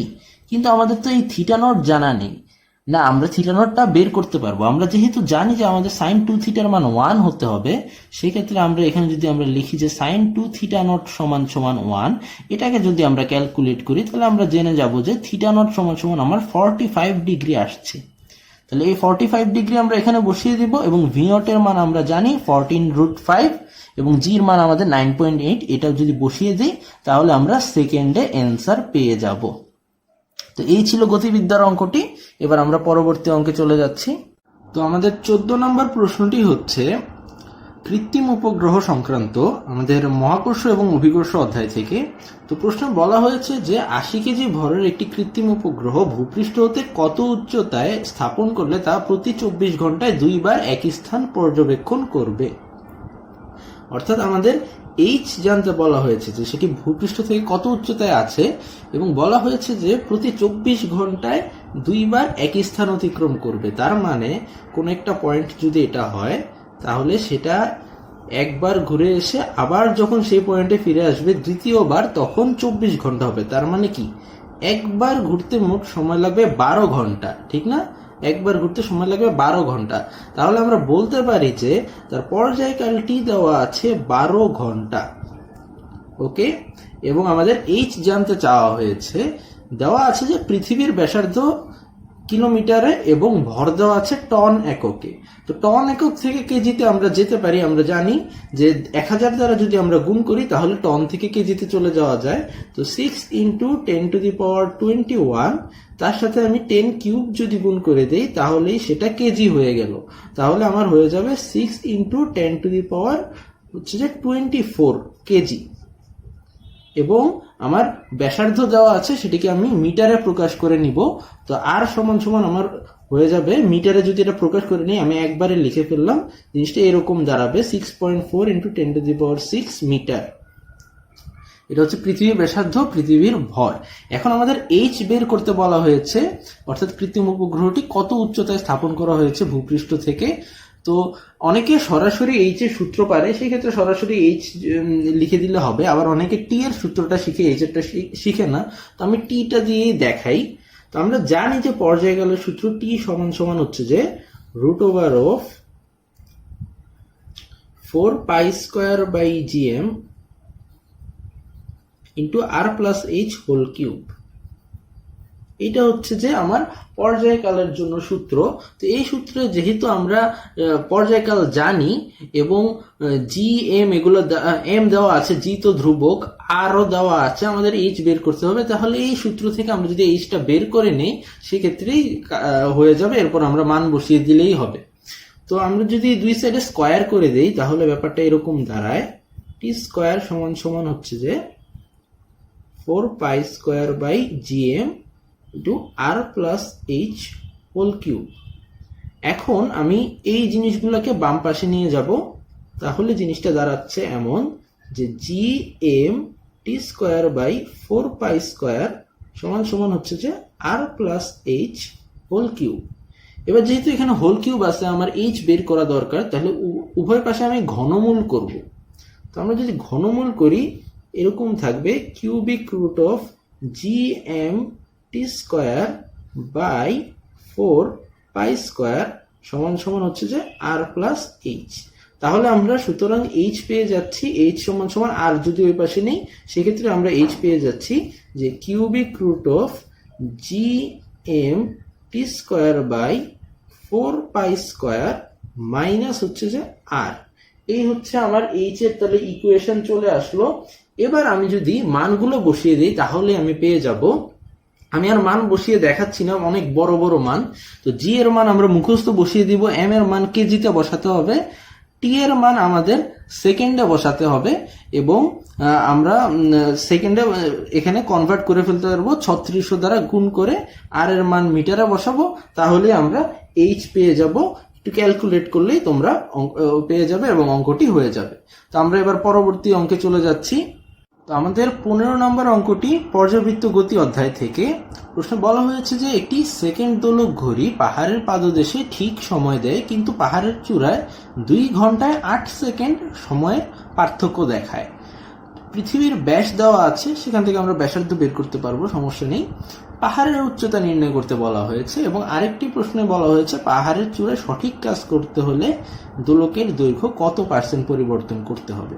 তো প্রথম যে অঙ্কটা পাহাড়ের উচ্চতার সাথে দোলক ঘড়ির কি সম্পর্ক সেটা আগে আমরা একটু দেখে নেই। আমরা জানি যে দোলক ঘড়ির ক্ষেত্রে পর্যায়কাল টি সমান সমান হচ্ছে যে 2π√L/g। তো এখানে আমরা দেখতে পাচ্ছি যে জি এর সাথে টি এর যে সম্পর্কটা সেটা হচ্ছে যে √এর ব্যস্তানুপাতিক। তার মানে জি বৃদ্ধি পেলে টি হ্রাস পাবে এবং জি হ্রাস পেলে টি বৃদ্ধি পাবে। তো পাহাড়ের উচ্চতায় যেহেতু ভূপৃষ্ঠ থেকে অনেক উঁচুতে, সেখানে জি এর মান হ্রাস পায় আমরা জানি ভূপৃষ্ঠ থেকে উপরে গেলে। তো জি এর মান অনেক কম হওয়ায় আমার সেকেন্ড দোলকের পর্যায়কাল বৃদ্ধি পেয়ে যাবে। তো এই সেকেন্ড দোলকের পর্যায়কাল বৃদ্ধি পেয়ে কত হবে সেটা তো আমরা জানবো এখান থেকে, যেহেতু দেওয়া আছে 2 ঘন্টায় এত। তো আমাদের যখন জেনে যাব যে আমি সেকেন্ড দোলকের পর্যায়কাল এখন কত হয়ে গেছে, তো সেখান থেকে আমরা আসলে জি এর সাথে একটা সম্পর্ক পেয়ে যাচ্ছি। আর যখন একটা নির্দিষ্ট উচ্চতায় জি এর মান আমরা পেয়ে যাই বা জি এর সাথে একটা সম্পর্ক পেয়ে যাই, সেখান থেকে আমরা তখন সেই স্থানের উচ্চতা বের করতে পারি। তো আমি আস্তে আস্তে কাজটা করি। প্রথমে আমি সেই জিনিসটাই দেখাচ্ছি যে পাহাড়ের উচ্চতার সাথে পর্যায়কালের কি সম্পর্ক। তো তোমরা সকলে জানো যে জি সমান সমান জিএম বাই আর স্কোয়ার, এটা আমরা লিখি। ওকে, আর পাহাড়ের উচ্চতা বা একটা নির্দিষ্ট উচ্চতায় যদি জি প্রাইম আমি চিন্তা করি, সেক্ষেত্রে এটা হবে যে g m by r plus h whole square. এখন যেহেতু দুই জায়গায় জিএম আছে, আমরা যদি ভাগ করি তাহলে জিএম গুলো কিন্তু কাটাকাটি চলে যাবে। তো আমি যদি এখানে জি প্রাইম বাই জি নেই, সেক্ষেত্রে জিনিসটা দাঁড়াবে অনেকটা এইরকম, এই জিনিসটা উপরে থাকবে এবং এটা নিচে থাকবে। আচ্ছা, আমি জি বাই জি প্রাইম নেই, তাহলে আমাদের সুবিধা হবে একটু। জি বাই জি প্রাইম নিলাম, তাহলে উপরে থাকতেছে জিএম বাই আর স্কোয়ার এবং নিচে থাকতেছে g m by r plus h whole square. ঠিক আছে, এখন এই জিএম জিএম আমাদের কাটা চলে গেল এবং আর স্কোয়ারও যেহেতু ভগ্নাংশের নিচে এবং আর প্লাস এইচ এর স্কোয়ারও যেহেতু ভগ্নাংশের নিচে, তাহলে জিনিসটা উল্টে যাবে। তো এখানে জিনিসটা দাঁড়াবে সেটা হচ্ছে যে জি বাই জি প্রাইম সমান সমান আমার দাঁড়াচ্ছে R plus H by R whole square. এবং এটাকে একটু ভেঙে নেই যদি আমি, তাহলে এক স্টেপ করলে আমরা পেয়ে যাব যে 1 plus H by R whole square. এখন এটা তো আমার পেয়ে গেলাম যে উচ্চতার সাথে জি এর কি সম্পর্ক, কিন্তু আমার জানা লাগবে যে উচ্চতার সাথে পর্যায়কালের কি সম্পর্ক। তো আমরা এই যে এখানে যে পর্যায়কালের সূত্রটা দেখছি, সূত্রটা থেকে একটা জিনিস আমরা নিশ্চিত হতে পারি, সেটা হচ্ছে যে টি বাই টি প্রাইম যদি আমরা বের করতে চাই, তাহলে সেটা কি দাঁড়াবে, জি এর সাথে সম্পর্ক। আমরা দেখতেছি যে জি এর সাথে টি এর সম্পর্ক হচ্ছে ব্যস্তানুপাতিক এবং একটা রুট ওভার আছে, তাহলে টি বাই টি প্রাইম সমান সমান হবে যে root over of G prime by G. ঠিক আছে, অর্থাৎ root over of G prime by G এর স্থলে আমরা এটা বসাতে পারি। তো এখানে আমাদের যেহেতু একটা স্কয়ার আসছে, তো এই জায়গায় আমরা যদি রুট করে দেই তাহলে কিন্তু এই রুটটাও চলে আসতেছে। তাহলে শেষ পর্যন্ত আমাদের যে জিনিসটা দাঁড়াবে সেটা হচ্ছে root over of g by g prime সমান সমান 1 প্লাস এইচ বাই আর। এবং এখানে এখন যদি আমি এটাকে রিপ্লেস করি, এই জায়গায় উল্টা আছে, তাহলে ওইটাও উল্টে এসে বসবে। সুতরাং এই জিনিসটা আসবে যে টি প্রাইম বাই টি সমান সমান হবে আমাদের 1 প্লাস এইচ বাই আর। এইভাবে আমরা হচ্ছে যে পর্যায়কালের সাথে পাহাড়ের উচ্চতার সম্পর্ক গড়ে দিলাম। এখন কথা হচ্ছে যে পরীক্ষায় যেহেতু মাত্র 3 মিনিট থাকে অঙ্কটা সলভ করার জন্য, তোমরা পরীক্ষায় যদি এই জিনিসটা মনে রাখতে পারো যে পর্যায়কালের সাথে এই সম্পর্কটা কি, এবং সরাসরি যদি এই লাইন থেকেও অঙ্ক করা শুরু করে দাও, কোনো সমস্যা নেই। তোমাদের এটা যখন অনেকবার এই অঙ্কগুলো করবা তখন এই জিনিসগুলো মুখস্থ হয়ে যাবে, তখন সরাসরি এই সূত্রটা দিয়ে অঙ্ক করা শুরু করলেই হয়ে যাবে। তো দেখো এখানে আমাদের টি হচ্ছে যে ভূমিতে থাকা অবস্থায় পর্যায়কাল, এটা 2 সেকেন্ড আমরা জানি যেহেতু বলা আছে সেকেন্ড দোলক। টি প্রাইম যদি আমরা বের করতে পারি, সেই ক্ষেত্রে কিন্তু আমাদের এইচ বেরিয়ে যাচ্ছে যেহেতু আর দেওয়া আছে। তার মানে কি, আমাদের টি প্রাইম বের করাটাই দায়িত্ব। তারপরে টি প্রাইম যদি এখানে বসিয়ে দিই তাহলে আমার এইচ অর্থাৎ পাহাড়ের উচ্চতা বেরিয়ে যাচ্ছে। আমি আগে সম্পর্কটা বের করে নিলাম, এখন আমরা টি প্রাইম কিভাবে বের করব সেটা একটু দেখি। টি প্রাইম বের করার জন্য আমার যেই ডাটা দেওয়া আছে সেটা হচ্ছে যে 2 ঘন্টায় 8 সেকেন্ড পার্থক্য দেখায়। এখন আমরা একটু আগেই বলেছি যে পাহাড়ের উচ্চতায় যেহেতু জি কমে যায় তাহলে টি বৃদ্ধি পাবে, অর্থাৎ পর্যায়কাল বৃদ্ধি পাবে, অর্থাৎ 2 সেকেন্ড থেকে পর্যায়কাল বৃদ্ধি পেয়ে কত হয় সেটা আমরা এখন বের করব। তো আমরা শুরু করি। তো আমরা এখন একটু এই জায়গাটায় লক্ষ্য করি যে 2 ঘন্টায় 8 সেকেন্ড পার্থক্য দেখায়, এই কথাটার মানে আমরা একটু দেখি। তো আমরা একটা জিনিস জানি যে ঘড়িটা যদি ঠিক থাকতো তাহলে আমার হচ্ছে যে 2 ঘন্টায় ঠিক 2 ঘন্টা মানে কত সেকেন্ড, 7200 সেকেন্ড, ঠিক না?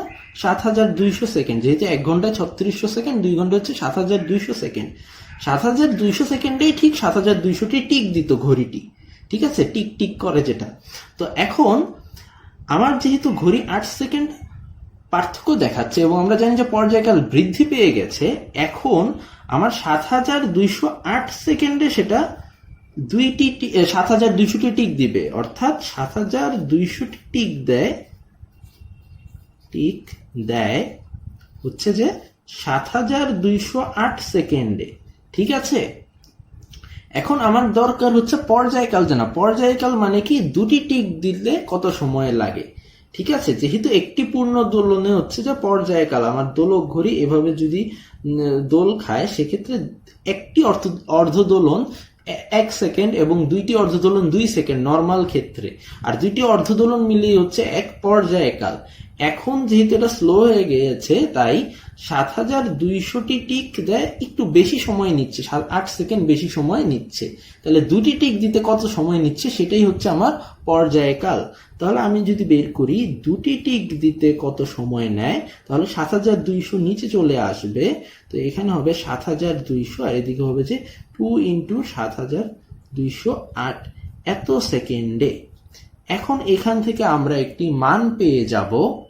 তো ক্যালকুলেট করলে আমাদের মান আসবে 2.0022, অনেকগুলো 22 আসবে। আমরা যত ঘর বেশি নেওয়া যায় তত ঘর নিব। তাহলে এটাই হচ্ছে আমাদের পরিবর্তিত পর্যায়কাল টি প্রাইম। আর টি এর মান আমরা জানি যে টি = 2 সেকেন্ড। এখন আমরা তো সম্পর্কটা বের করেছি এখানে যে টি প্রাইম বাই টি = 1 + h/r, সেখানে আমরা বসিয়ে দিব এখন। তাহলে আমরা সম্পর্কটা দেখছি যে টি প্রাইম বাই টি = 1 + h/r। এখন টি প্রাইমের মান বসিয়ে দিব, টি এর মান বসিয়ে দিব এবং আর এর মান আমাদের জানা আছে, এখান থেকেই ক্যালকুলেট করলে এইচ এর মান আমরা পেয়ে যাব। আমি আর বাকি কাজটা করলাম না, এখান থেকে আমরা এইচ পেয়ে যাব, সেটাই হবে আমাদের পাহাড়ের উচ্চতা, অ্যান্সার। ঠিক আছে, এবার আমরা একটু পরবর্তী খ নাম্বার প্রশ্নে চলে আসি। সেখানে বলা হয়েছে যে পাহাড়ের চূড়ায় সঠিক কাজ করলে দোলকের দৈর্ঘ্য কত % পরিবর্তন করতে হবে। তো এখানে দোলকের দৈর্ঘ্যের সাথে আমার পর্যায়কালের যে সম্পর্ক, সেই সম্পর্কটি নিয়ে কাজ করতে হবে। তো আমরা একটু সম্পর্কটা একটু দেখে নিই এখানে। তাহলে যেহেতু আমরা এই সূত্রটা দেখেছি, পর্যায়কালের সূত্রটা, তাহলে আমরা দেখছি যে দৈর্ঘ্যের সাথে কি সম্পর্ক, টি সমানুপাতিক √l, সেটা আমরা দেখলাম এখান থেকে। তো সেই ক্ষেত্রে আমরা বলতে পারি যে টি বাই টি প্রাইম সমান হবে যে √l/l'। এই হচ্ছে যে আমাদের দৈর্ঘ্যের ব্যাপারটা। এখন আমাদের পরিবর্তিত দৈর্ঘ্যটা বের করতে হবে, কত % পরিবর্তন করতে হবে। আমরা তো আসলে টি এর মান আমরা 2 সেকেন্ড করতে চাচ্ছি আবার, এবং টি প্রাইমের মান আমাদের জানা আছে, ওই যে বড় একটা মান 2.0022, এই মানটা আমরা জানি। তাহলে এখান থেকে আমরা l/l' এর মান পেয়ে যাব।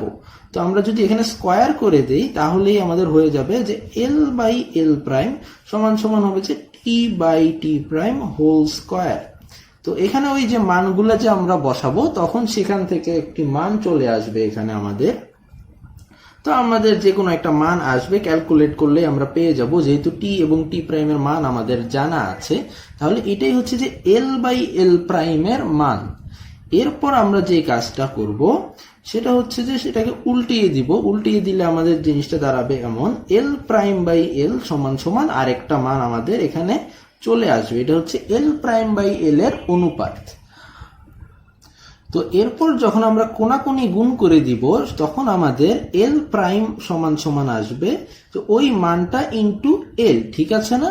আমি একটু শর্ট করার জন্য এবং ভিডিও যাতে খুব বেশি বড় না হয় সেই কারণে এই কিছু ক্যালকুলেশন স্কিপ করছি। তো l' এই মানটা ইনটু l আসবে। তাহলে এটাই কি আমার পরিবর্তিত দৈর্ঘ্য না? কিন্তু আমার পরিবর্তন কত % সেটা জানতে চাওয়া হয়েছে। আমরা তো জানি যে আদি দৈর্ঘ্য আমার হচ্ছে যে l এবং পরবর্তী দৈর্ঘ্য হচ্ছে যে সামথিং ইন্টু l, ঠিক না? এই সামথিং ইন্টু l এটা হচ্ছে যে পরবর্তী দৈর্ঘ্য আমার l' যেটা। তাহলে আমার বের করতে বলা হয়েছে যে কত % পরিবর্তিত হবে। তাহলে আমি বিয়োগ করে তাদেরকে যদি পার্সেন্টেজে প্রকাশ করি তাহলে আমার উত্তরটা হয়ে যাচ্ছে। এখন যেহেতু পাহাড়ের উচ্চতায় টি প্রাইমের মান বৃদ্ধি পেয়েছে আর যেহেতু টি এল এর সাথে সমানুপাতিক তাই এলও বৃদ্ধি পেয়েছে, তাই পরবর্তীটা বড় হবে। তো আমরা এই যে পরবর্তী যেই দৈর্ঘ্য সেটা বিয়োগ আদি দৈর্ঘ্য, এই বিয়োগ ফলটাকে 100 দ্বারা গুণ করে দিলেই আমার পার্সেন্টেজে রেজাল্ট পেয়ে যাব। এটাই হচ্ছে আমার রেজাল্ট। ঠিক আছে, তাহলে এবার আমরা পরবর্তী অঙ্কে চলে যাচ্ছি। তো আমাদের পরের অঙ্কটি হচ্ছে যে পদার্থের গাঠনিক ধর্ম অধ্যায় থেকে খুবই সহজ একটি অঙ্ক। একটি ইস্পাতের তারের ব্যাস দেওয়া আছে এবং তার দৈর্ঘ্যের বৃদ্ধি 15% বলা আছে, বলা হচ্ছে যে এই 15% দৈর্ঘ্য বৃদ্ধি করতে কত কিলো নিউটন বল প্রয়োগ করতে হবে। খুবই সহজ অঙ্ক, সূত্র বসালেই হয়ে যাচ্ছে। তো আমরা প্রথমে একটু সূত্রটা লিখে নিই। সূত্রটা আমরা জানি যে y সমান সমান হচ্ছে যে f by a small l by capital L, ঠিক না? তো এখান থেকে আমাদের f বের করতে বলা হয়েছে। তো এখান থেকে যদি আমরা f লিখি তাহলে তোমরা এই কাজটা খুব সহজে করতে পারো, তাই আমি একটু স্কিপ করে ফেললাম। এটা হবে যে y a small l by capital L, ঠিক আছে? তো এখন আমার y এর মান অর্থাৎ ইস্পাতের ইয়াংস মডুলাস এটা দেওয়া আছে প্রশ্নে, y বসিয়ে দিতে পারবো এবং তারের যেহেতু ব্যাস দেওয়া আছে অর্থাৎ d দেওয়া আছে, তারের d সমান সমান আমার দেওয়া আছে 2 মিলিমিটার, তার মানে হচ্ছে যে 2 × 10⁻³ মিটার। আমার দরকার হচ্ছে যে ক্ষেত্রফল। তো আমরা জানি যে ক্ষেত্রফল πr², সেক্ষেত্রে আমি r বের করে নিব আগে। তো r এটাকে 2 দ্বারা গুণ করলে বের হয়ে যাবে, সেটা হবে যে 4 × 10⁻³ তখন a সমান সমান আমার হয়ে যাবে π×r², এবং আমরা ক্যালকুলেট করলে পেয়ে যাব। এই ছোট ছোট ক্যালকুলেশন গুলো আমি আর করছি না। তাহলে আমরা এখানে ক্ষেত্রফল মিটার স্কোয়ারে চলে আসবে, কোনো সমস্যা নেই। এখন এই স্মল এল আর ক্যাপিটাল এল কে আমরা এল ধরলাম, তাহলে আমরা স্মল এলটা বের করব। স্মল এল হচ্ছে যে দৈর্ঘ্যের পরিবর্তন, আমাদের দেওয়া আছে যে 15% বৃদ্ধি হয় দৈর্ঘ্য, তার মানে হচ্ছে যে বৃদ্ধি 15% কার? আদি দৈর্ঘ্যের বা দৈর্ঘ্যের। তাহলে 15% ইন্টু এল, 15% ইন্টু হচ্ছে যে এল, আর এই 15% মানে হচ্ছে 0.15 এল। তাহলে এখন যদি আমরা এই জিনিসগুলো এখানে বসিয়ে দেই, তাহলে y এর আমি একটা মান জানি, y এর মানটা এখানে বসাবো, a এর একটা মান আমি এখানে বসাবো, স্মল l এর জায়গায় আমি এখানে 0.15 ইন্টু এল বসাবো, আর নিচে l এর জায়গায় তো l বসাবো। তাহলে এই l কাটাকাটি চলে যাবে, আমাদের এখানে 0.15 থাকবে, y এর একটা মান থাকবে, a এর একটা মান থাকবে। আমরা যে সিম্পল ক্যালকুলেশন করলেই আমাদের জিনিসটা সলভ হয়ে একটা মান চলে আসবে, যেটা হবে যে নিউটন এককে, কারণ বলের একক নিউটন, আমরা সব এসআই এককে বসিয়েছি। কিন্তু প্রশ্নে আমাদের বলা হয়েছে কিলো নিউটন এককে বের করতে। তো নিউটন থেকে কিলো নিউটনে আমরা কিভাবে যাব? ছোট একক থেকে বড় একক গেলে ভাগ করতে হয়। তো নিউটন থেকে কিলো নিউটনে আমরা যাব হচ্ছে যে এই যে নিউটনের মানটা, সেটাকে আমরা 1000 দ্বারা ভাগ করে দিব, তাহলেই যে মানটা আসবে সেটাই হচ্ছে যে কিলো নিউটন। তো এই হয়ে গেল আমাদের অঙ্ক। আচ্ছা, আমি এখানে প্রশ্ন লেখার সময় একটা জিনিস মিস করেছি, সেটা হচ্ছে যে তারের ব্যাসের পরিবর্তনও জানতে চাওয়া হয়েছে। তারের ব্যাসের পরিবর্তন, ওকে। তো তারের ব্যাসের পরিবর্তনও খুব সহজে নির্ণয় করা যায়, যেহেতু আমাদের পয়সনের অনুপাত দেওয়া আছে। আমরা জানি সূত্রটা যে পয়সনের অনুপাত সমান সমান হচ্ছে যে small d capital l by capital d small l. তো এখান থেকে আমরা বের করতে পারবো, এখানে স্মল ডি হচ্ছে ব্যাসের পরিবর্তন, ক্যাপিটাল ডি আদি ব্যাস, স্মল এল দৈর্ঘ্যের পরিবর্তন, ক্যাপিটাল এল আদি দৈর্ঘ্য। তো এখান থেকে যদি আমরা small D by capital d অর্থাৎ ব্যাসের পরিবর্তনের অনুপাতটা বের করি, তাহলে আমাদের হয়ে যাবে, তো আমাদের সেটা হবে যে sigma into small l by capital l, যাদের সবগুলোর মান দেওয়া আছে এখানে। আমরা জানি পয়সনের অনুপাতটা দেওয়া আছে এখানে, এবং small l by capital l একটু আগে আমরা বের করেছি যে 0.15। তাহলে small D by capital d এর একটা মান চলে আসবে, এবং সেই মানটা দাঁড়াবে যে 7.5 ইন্টু 10⁻⁻5। তখন বলে দিলেই হবে যে আসলে তারের ব্যাস, আচ্ছা এটা স্মল ডি এর মান এরকম চলে আসবে, যেহেতু আমার ডি এর মানও জানা আছে। ও আচ্ছা, ডি এর মানও যেহেতু জানা আছে, পরে ডি কে এখানে গুণ করে দিব আমরা, তাহলে স্মল ডি এর এই মানটা চলে আসবে আমাদের। এসআই এককে বসিয়ে দিব ডি এর এই মানটা, তাহলে আমাদের সূত্র বসালেই জিনিসটা চলে আসবে। তো এই ছিল এই অঙ্কটি। আমরা পরবর্তী অঙ্কে চলে যাচ্ছি। তো আমরা এবার আমাদের পরবর্তী প্রশ্নটি সলভ করব। তো আমাদের পরবর্তী প্রশ্নটি হচ্ছে যে সূর্যের আলোতে একটি উত্তল লেন্স রেখে লেন্স থেকে 30 সেন্টিমিটার দূরে পর্দায় সবচেয়ে স্পষ্ট ও উজ্জ্বল স্পট পাওয়া গেল। এখন এই কথাটার মানে কি? এরকম আমাদের একটি লেন্স আছে এবং সূর্যের আলো এখানে এসে পড়লো এবং সবচেয়ে উজ্জ্বল স্পটটি এমন একটা বিন্দুতে পাওয়া গেল যেটা 30 সেন্টিমিটার দূরে। আর আমরা জানি যে সবচেয়ে উজ্জ্বল স্পট বলতে এখানে যে জিনিসটা বুঝিয়েছে সবচেয়ে উজ্জ্বল এবং স্পষ্ট স্পট, সেটা হচ্ছে যে ফোকাস বিন্দু। অর্থাৎ তার মানে আমাদের বলা আছে যে ফোকাস দূরত্ব এফ সমান সমান হচ্ছে যে 30 সেন্টিমিটার। এটাই হচ্ছে যে এই কথাটার মানে। এরপর বলা আছে লেন্সটির প্রত্যেক পৃষ্ঠের বক্রতার ব্যাসার্ধ 30 সেন্টিমিটার। যেহেতু আমাদের লেন্সটি হচ্ছে উত্তল লেন্স, সেক্ষেত্রে R1 হবে প্লাস এবং R2 হবে মাইনাস চিহ্নের প্রথা অনুযায়ী। তো সেক্ষেত্রে R1 সমান সমান আমার 30 সেন্টিমিটার হবে এবং R2 সমান সমান হচ্ছে যে মাইনাস 30 সেন্টিমিটার হবে। এরপর আমাকে বলা হয়েছে যে পানিতে তার ক্ষমতা নির্ণয় করো। এই অঙ্কটা একদম উদাহরণের অঙ্কটির মতোই, শুধু ক্ষমতা বের করতে দিয়েছে। উদাহরণের অঙ্কে ছিল পানিতে ফোকাস দূরত্ব বের করার জন্য বলা ছিল। তো এখন যেহেতু পানি এবং বায়ুর ব্যাপার আছে, সেক্ষেত্রে আমরা বায়ুতে FA দ্বারা প্রকাশ করছি। তো আমরা একদম পুরোপুরি উদাহরণের প্রসিডিউরে অঙ্কটি করব। প্রথমে বায়ুর ক্ষেত্রে আমরা সূত্রটি লিখি ফোকাস দূরত্বের জন্য। তো সূত্রটি এমন হবে 1/FA সমান সমান হচ্ছে যে μL মানে হচ্ছে যে μL মানে হচ্ছে লেন্সের প্রতিসরণাঙ্ক বাই μm। μm মানে হচ্ছে মাধ্যমের প্রতিসরণাঙ্ক। এখানে প্রথমে মাধ্যম হচ্ছে A মানে বায়ু, তো সেক্ষেত্রে μA লিখবো আমি -1 ইন্টু হচ্ছে যে 1/R1 মাইনাস 1/R2। তো আপাতত আমি এখানে আর এর মান বসাচ্ছি না, আমি ডাব্লিউর জন্য একইভাবে সূত্রটি লিখি। ডাব্লিউর জন্য যদি আমি সূত্রটি লিখি সেক্ষেত্রে সেটা হবে 1/FW সমান সমান হচ্ছে যে μL একইভাবে বাই হচ্ছে μW, যেহেতু মাধ্যমে এবার হচ্ছে পানি। তো -1 আর বাকি সবকিছু সেম থাকতেছে। তো সেক্ষেত্রে আমরা দেখতে পাচ্ছি যে এই অংশটা দুই ক্ষেত্রেই সেম আসে। 1 এবং 2 নং ইকুয়েশন যদি আমি দেই, উভয় ইকুয়েশনের জন্যই কিন্তু এই অংশটা সেম আসে এবং আমার FW বের করা দরকার। FW বের করতে পারলে পরে ক্ষমতা বের করতে পারবো আমরা। তো আমরা যদি ভাগ করে দেই এদেরকে, এভাবে যদি আমরা ভাগ করে দেই, সেক্ষেত্রে এই অংশ কাটাকাটি চলে যাবে। তো সেক্ষেত্রে আমার জিনিসটা এরকম দাঁড়াবে যে FW/FA থাকবে।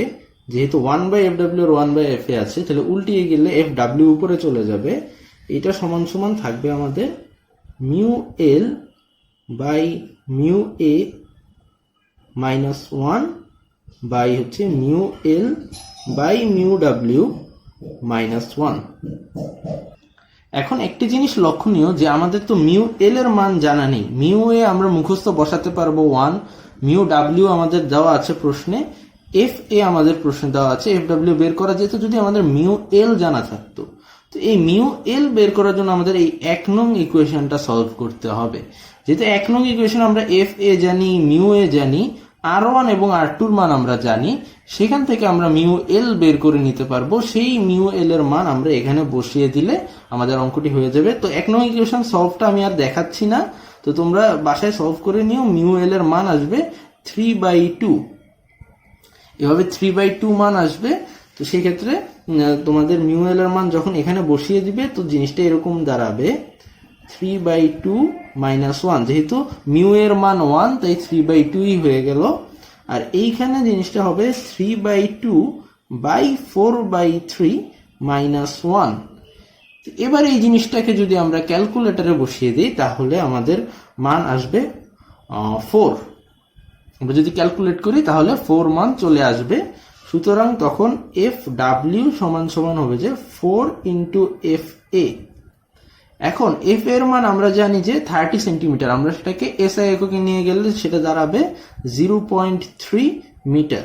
তো এখানে যদি আমরা 0.3 মিটার এখন বসিয়ে দেই, তাহলে সেটা দাঁড়াবে 1.2 মিটার। তাহলে আমাদের PW পানিতে ক্ষমতা যেটা বের করতে বলা হয়েছে সেটা হবে 1/1.2 ডায়াপ্টার। এটাকে ক্যালকুলেট করলে যেটা আসে সেটাই হবে অ্যান্সার। তো এই ছিল আমাদের অঙ্কটি। এবার আমরা পরবর্তী অঙ্কে চলে যাচ্ছি। তো আমরা আমাদের পরবর্তী অঙ্কে চলে এসেছি। এটা তাপগতিবিদ্যা অধ্যায়ের অঙ্ক। প্রশ্নে বলা হয়েছে যে একটি সিলিন্ডারে 300 কেলভিন তাপমাত্রায় 10⁶ প্যাসকেল চাপে 0.001 মিটার কিউব গ্যাস আছে। গ্যাসটিকে প্রথমে সমষ্ণ ও পরে সমচাপে প্রসারণ করা হলো, অর্থাৎ দুইটা স্টেপ, প্রথমে সমষ্ণ পরে সমচাপ। তো প্রসারণের ফলে প্রতি ক্ষেত্রে প্রসারণের অনুপাত ছিল 1:2, অর্থাৎ V1/V2 সমান সমান হবে যে 1/2। তাহলে আমরা লিখতে পারি যে V1/V2 প্রতি স্টেপে হচ্ছে যে 1/2। বলেছে যে প্রসারণে মোট কাজের পরিমাণ কত।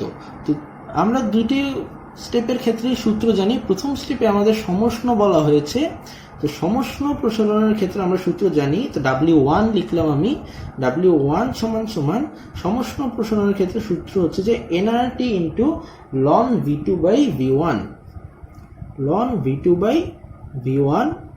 তো V2/V1 এর মান আমাদের 2 হবে, যেহেতু V1/V2 এর মান হাফ, এবং T এর মান আমাদের জানা আছে 300 কেলভিন, আর এর মান জানা আছে, কিন্তু N এর মান আমাদের জানা নেই। এখানে P এবং V দেওয়া আছে, V এবং T এগুলো দেওয়া আছে, কিন্তু N এর মান জানা নেই।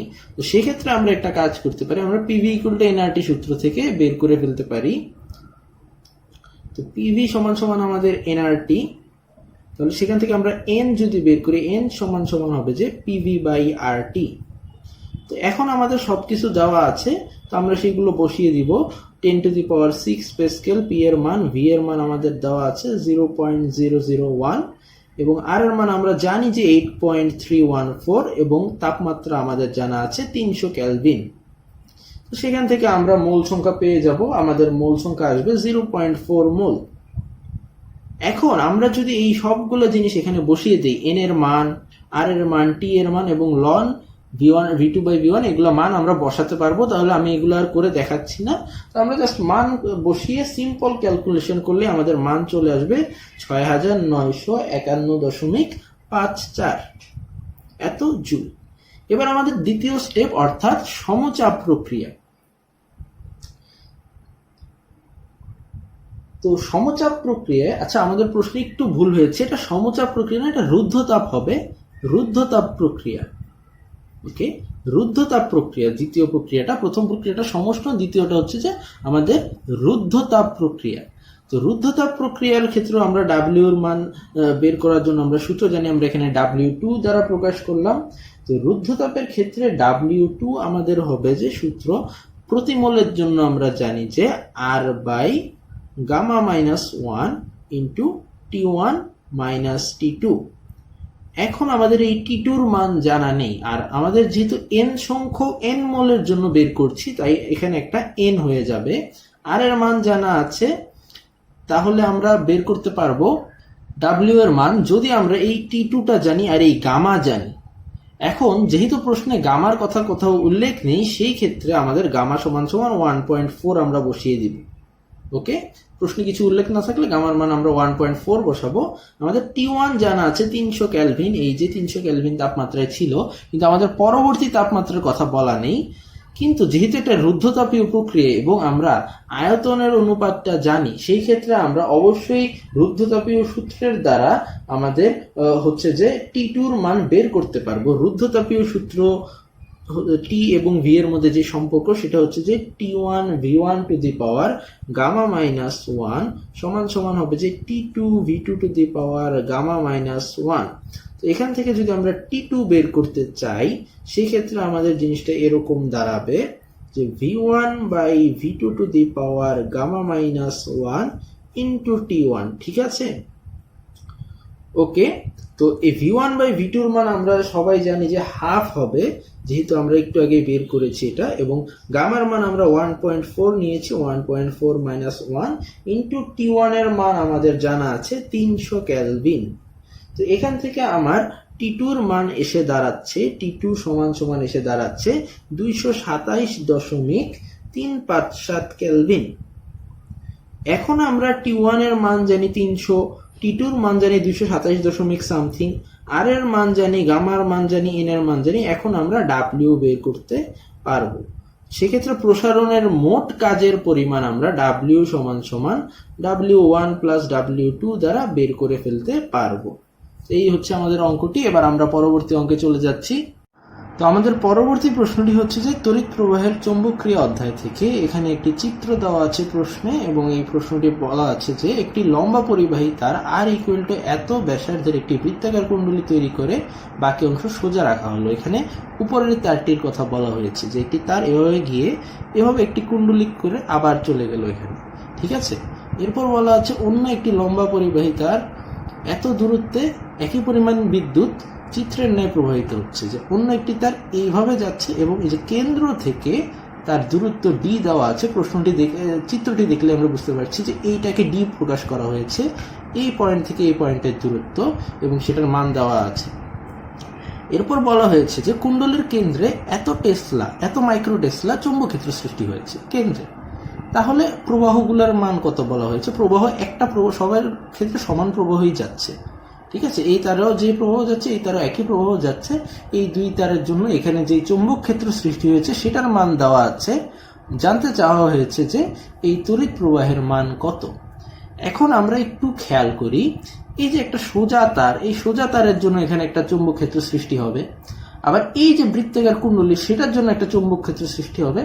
আবার এই যে তারটা, এটার জন্য এখানে একটা চৌম্বক ক্ষেত্র সৃষ্টি হবে, অর্থাৎ তিনটা চৌম্বক ক্ষেত্রের দিকে সৃষ্টি হবে, এবং তাদের লব্ধি হবে হচ্ছে এই যে 4.72। সেখান থেকে আমরা আই বের করব। প্রথমে আমরা দেখি যে কার জন্য কোন দিকে চৌম্বক ক্ষেত্র সৃষ্টি হবে। সেটার জন্য আমরা যদি একটু ফ্লেমিং এর ডানহস্ত সূত্র আমরা অ্যাপ্লাই করি তাহলে আমরা দিকগুলো বুঝতে পারবো। এই যে এভাবে আমরা ফ্লেমিং এর ডানহস্ত সূত্র প্রয়োগ করা হয়, তো তড়িৎ প্রবাহের দিক যেহেতু এই দিকে, এই তারের জন্য আমি প্রয়োগ করছি। তো এই তারের জন্য যেহেতু আমার তড়িৎ প্রবাহের দিক এই দিকে আর আমার আঙ্গুলগুলোর দিক এইভাবে আসছে, তার মানে আমার উপরের দিকে যে এই যে তারের যেই উপরের প্রান্ত, যেই স্থানে হচ্ছে যে আমার এই বিন্দুটা আছে, কেন্দ্র আছে, সেই স্থানের দিকে আমার আঙ্গুলগুলো উপরের দিকে অর্থাৎ খাতা থেকে বাইরের দিকে আসছে। সেই ক্ষেত্রে বাইরের দিকে আসার জন্য আমাদের হচ্ছে যে চিহ্ন দিতে হয় ডট। অর্থাৎ এই যে এটার জন্য যদি আমি B1 ধরি, যে এই যে তার, এই তারের জন্য যদি B1 ধরি আমার, তাহলে B1 এর দিক হবে ডট, অর্থাৎ বাইরের দিক এই তারের জন্য। এবার ঠিক নিচের তারটার জন্য আমরা যদি চিন্তা করি তাহলে আবার ফ্লেমিং এর ডানহস্ত সূত্র এইভাবে ছিল। এখন আমার যেহেতু প্রবাহ এই দিকে, তাই আমি এভাবে প্রয়োগ করছি। এভাবে প্রয়োগ করলে আমার হাতটা এভাবে যাবে, অর্থাৎ এবার আঙ্গুলগুলো আমার ভিতরের দিকে যাচ্ছে এই বিন্দুর জন্য, এই পাশে আছে যেহেতু ভিতরের দিকে যাচ্ছে। তাহলে এইটার জন্য যদি আমরা B2 ধরি, সেই ক্ষেত্রে B2-র দিক হবে যে ক্রস। এবার আমরা B3-র দিক দেখব, সেটা হচ্ছে কুণ্ডলীর জন্য। এই যে কুণ্ডলী, সেই কুণ্ডলীতে প্রবাহটা এই দিকে এইভাবে যেহেতু প্রবাহ, আর আমার আঙ্গুল তাহলে উপরের দিকে আছে এখন, তাহলে কুণ্ডলীর জন্য বাইরের দিকে অর্থাৎ ডট হবে। তো এখানে একটা কথা বলে রাখি, ডানহস্ত সূত্র নিয়ে অনেকের সমস্যা থাকতে পারে, এই জন্য আমাদের ডানহস্ত সূত্রের আলাদা একটি ভিডিও আছে। আমি সেই ভিডিওর লিঙ্ক হচ্ছে যে ডেসক্রিপশনে দিয়ে দিচ্ছি, তোমরা সেখান থেকে ডানহস্ত সূত্রের ভিডিওটা দেখে নিতে পারো। তো B1 এর দিক একদিকে, B3-র দিক একদিকে, B2-র দিক আরেক দিকে। সো আমরা বলতে পারি যে লব্ধি চৌম্বক ক্ষেত্র B সমান এইরকম হবে।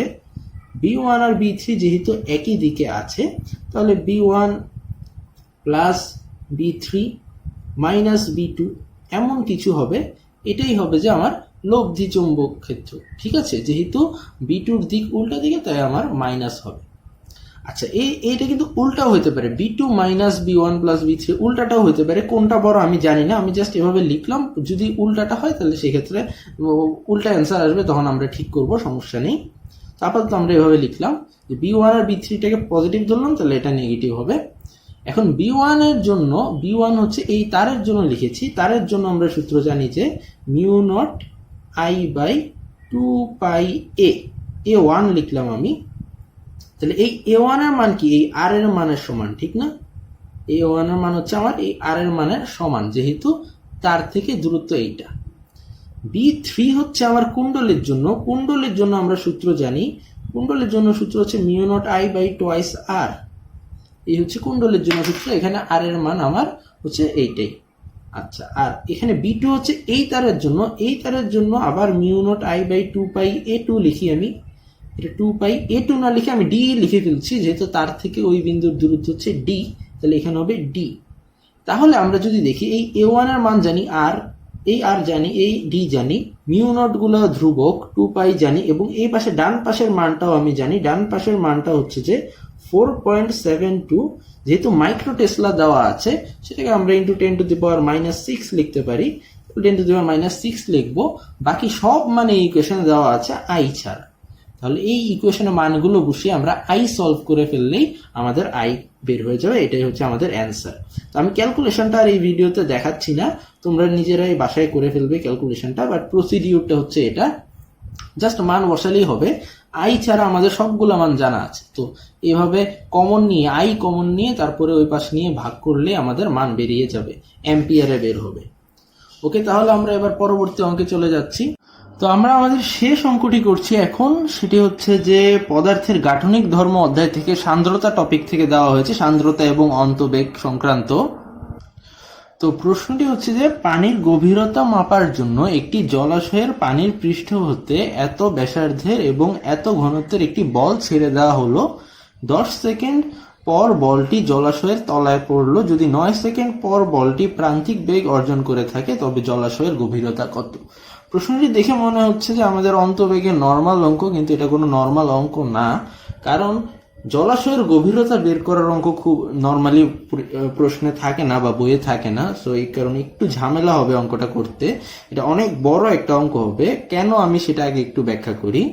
যে কোনো জলাশয়ে আমি যদি একটি বল ছেড়ে দেই গোলক আকৃতির, তাহলে সেটা পড়তে পড়তে পড়তে পড়তে একটা সময় সেটা অন্তবেগ প্রাপ্ত হয় এবং এক সময় সেটা নিচে এসে পড়ে। তো অন্তবেগ প্রাপ্ত হওয়ার পর বাকি পুরো সময়টায় সেটা ধ্রুব বেগে পড়ে, কারণ অন্তবেগ একটা ধ্রুব বেগ।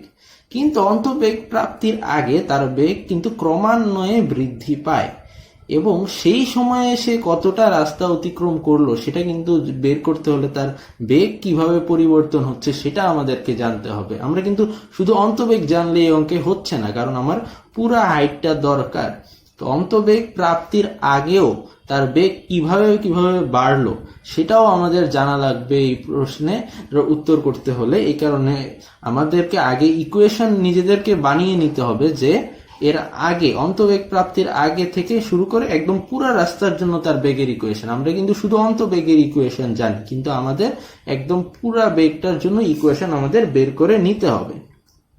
তো সেটা আমরা ইকুয়েশনটা বের করার জন্য আমাদের যে আইডিয়াটা প্রথমে কাজে লাগবে সেটা হচ্ছে এই যে বলটা যে পড়ছে তার উপর কি কি বল ক্রিয়া করছে। প্রথম কথা হচ্ছে অভিকর্ষ বল নিচের দিকে তার উপর কাজ করছে, যা হচ্ছে যে mg।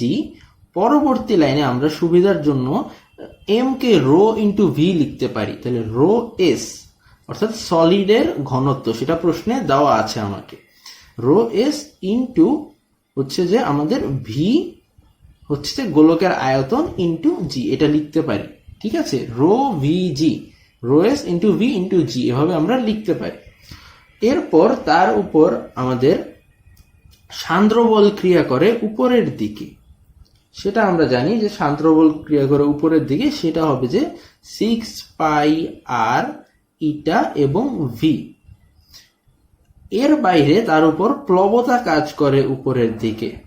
ঠিক আছে, তো এই প্লবতা আবার ভি রো জি হবে, যেখানে রো ফ্লুইড হবে।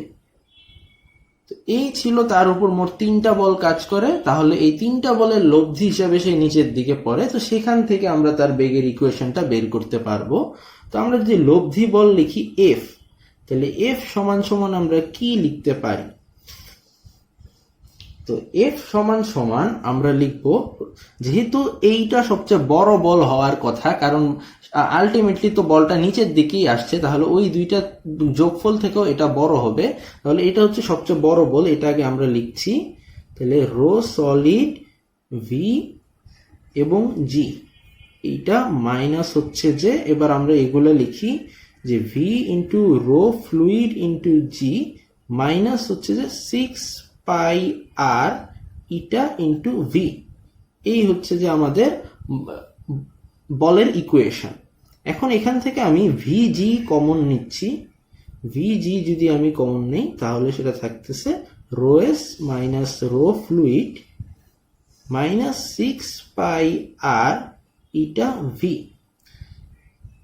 এখন আমার এই ছোট ভি এর ইকুয়েশন বের করতে হবে। বড় ভি হচ্ছে আয়তন, আমার বেগের ইকুয়েশন বের করতে হবে আমরা জানি। তো এই এফ কে আমরা এম এ লিখতে পারি, এম এ লিখতে পারি, এ সমান সমান আবার ডিভি বাই ডিটি, সেটা তোমরা জানো। তো একবারে ডিভি বাই ডিটি লিখে দিলাম। এখন এই ভি এর ইকুয়েশন আমাকে বের করতে হবে, তাহলে সবগুলো জিনিসকে ওই পাশে নিয়ে যেতে হবে এবং এই যে 6 পাই আর ইটা এই জিনিসটা দিয়ে ভাগ করতে হবে। এই কাজগুলো তোমরা পারো, তো এই কাজটা আমি একটু স্কিপ করলাম এবং কিছু ক্যালকুলেশনের পর যে লাইনটা আসবে সেটা হচ্ছে ভি সমান সমান আমাদের চলে আসবে ভি সমান সমান 2r² into rho solid minus rho fluid into g by 9 eta minus আমাদের চলে আসবে 2r² into rho S by হচ্ছে 9 eta into DV by DT. এই যে এই ইকুয়েশন যেটা ছিল সেখান থেকে আমি ভি এর মান বের করেছি। এই কাজটা তোমরা বাসায় করতে পারবে। আমি পুরো বিশাল ক্যালকুলেশন, এই কারণে আমি কিছু ক্যালকুলেশন স্কিপ করেছি। প্রথমে এইটাকে ওই পাশে নিয়ে যাবে, এরপরে মাইনাস দ্বারা গুণ করবে আর এইটাকে ভাগ করে নিয়ে যাবে, তাহলেই হয়ে যাবে। তো এই ইকুয়েশনটা চলে আসবে। এখন একটি জিনিস লক্ষণীয় যে এই ইকুয়েশনে যে এই যে টার্মটা, এটা কিন্তু আমাদের অন্তবেগের টার্ম, ঠিক আছে। তো এই জায়গাটাকে আমরা শর্ট করার জন্য অন্তবেগ লিখে দেই। তাহলে ভি প্রাইম লিখলাম আমি অন্তবেগকে ভি প্রাইম। তাহলে আমাদের ভি সমান সমান আসছে যে ভি প্রাইম মাইনাস হচ্ছে 2r² into rho solid by 9 eta into DV by DT. Okay, তোমাদের মনে প্রশ্ন জাগতে পারে যে এখানে তো একটা আয়তন ছিল, এই আয়তনটা কোথায় চলে গেল? যেহেতু গোলকের ক্ষেত্রে আয়তন 4/3 পাই আর কিউব নেওয়া হয়েছে এবং এরপর ক্যালকুলেশনের সময় সেটা দ্বারা ভাগ করে দেওয়া হয়েছে, তো ওই এই কারণে এই 2r² চলে এসেছে। তো এই হচ্ছে আমাদের ভি এর ইকুয়েশন, যেটা আমাদের প্রয়োজন ছিল সেটা আমরা বের করে নিলাম। এবার জাস্ট আমাদের এই সরণটা বের করতে হবে। আমরা যেহেতু ভি জানি, এখন আমরা সরণ বের করতে পারবো। তো আমরা শুরু করলাম।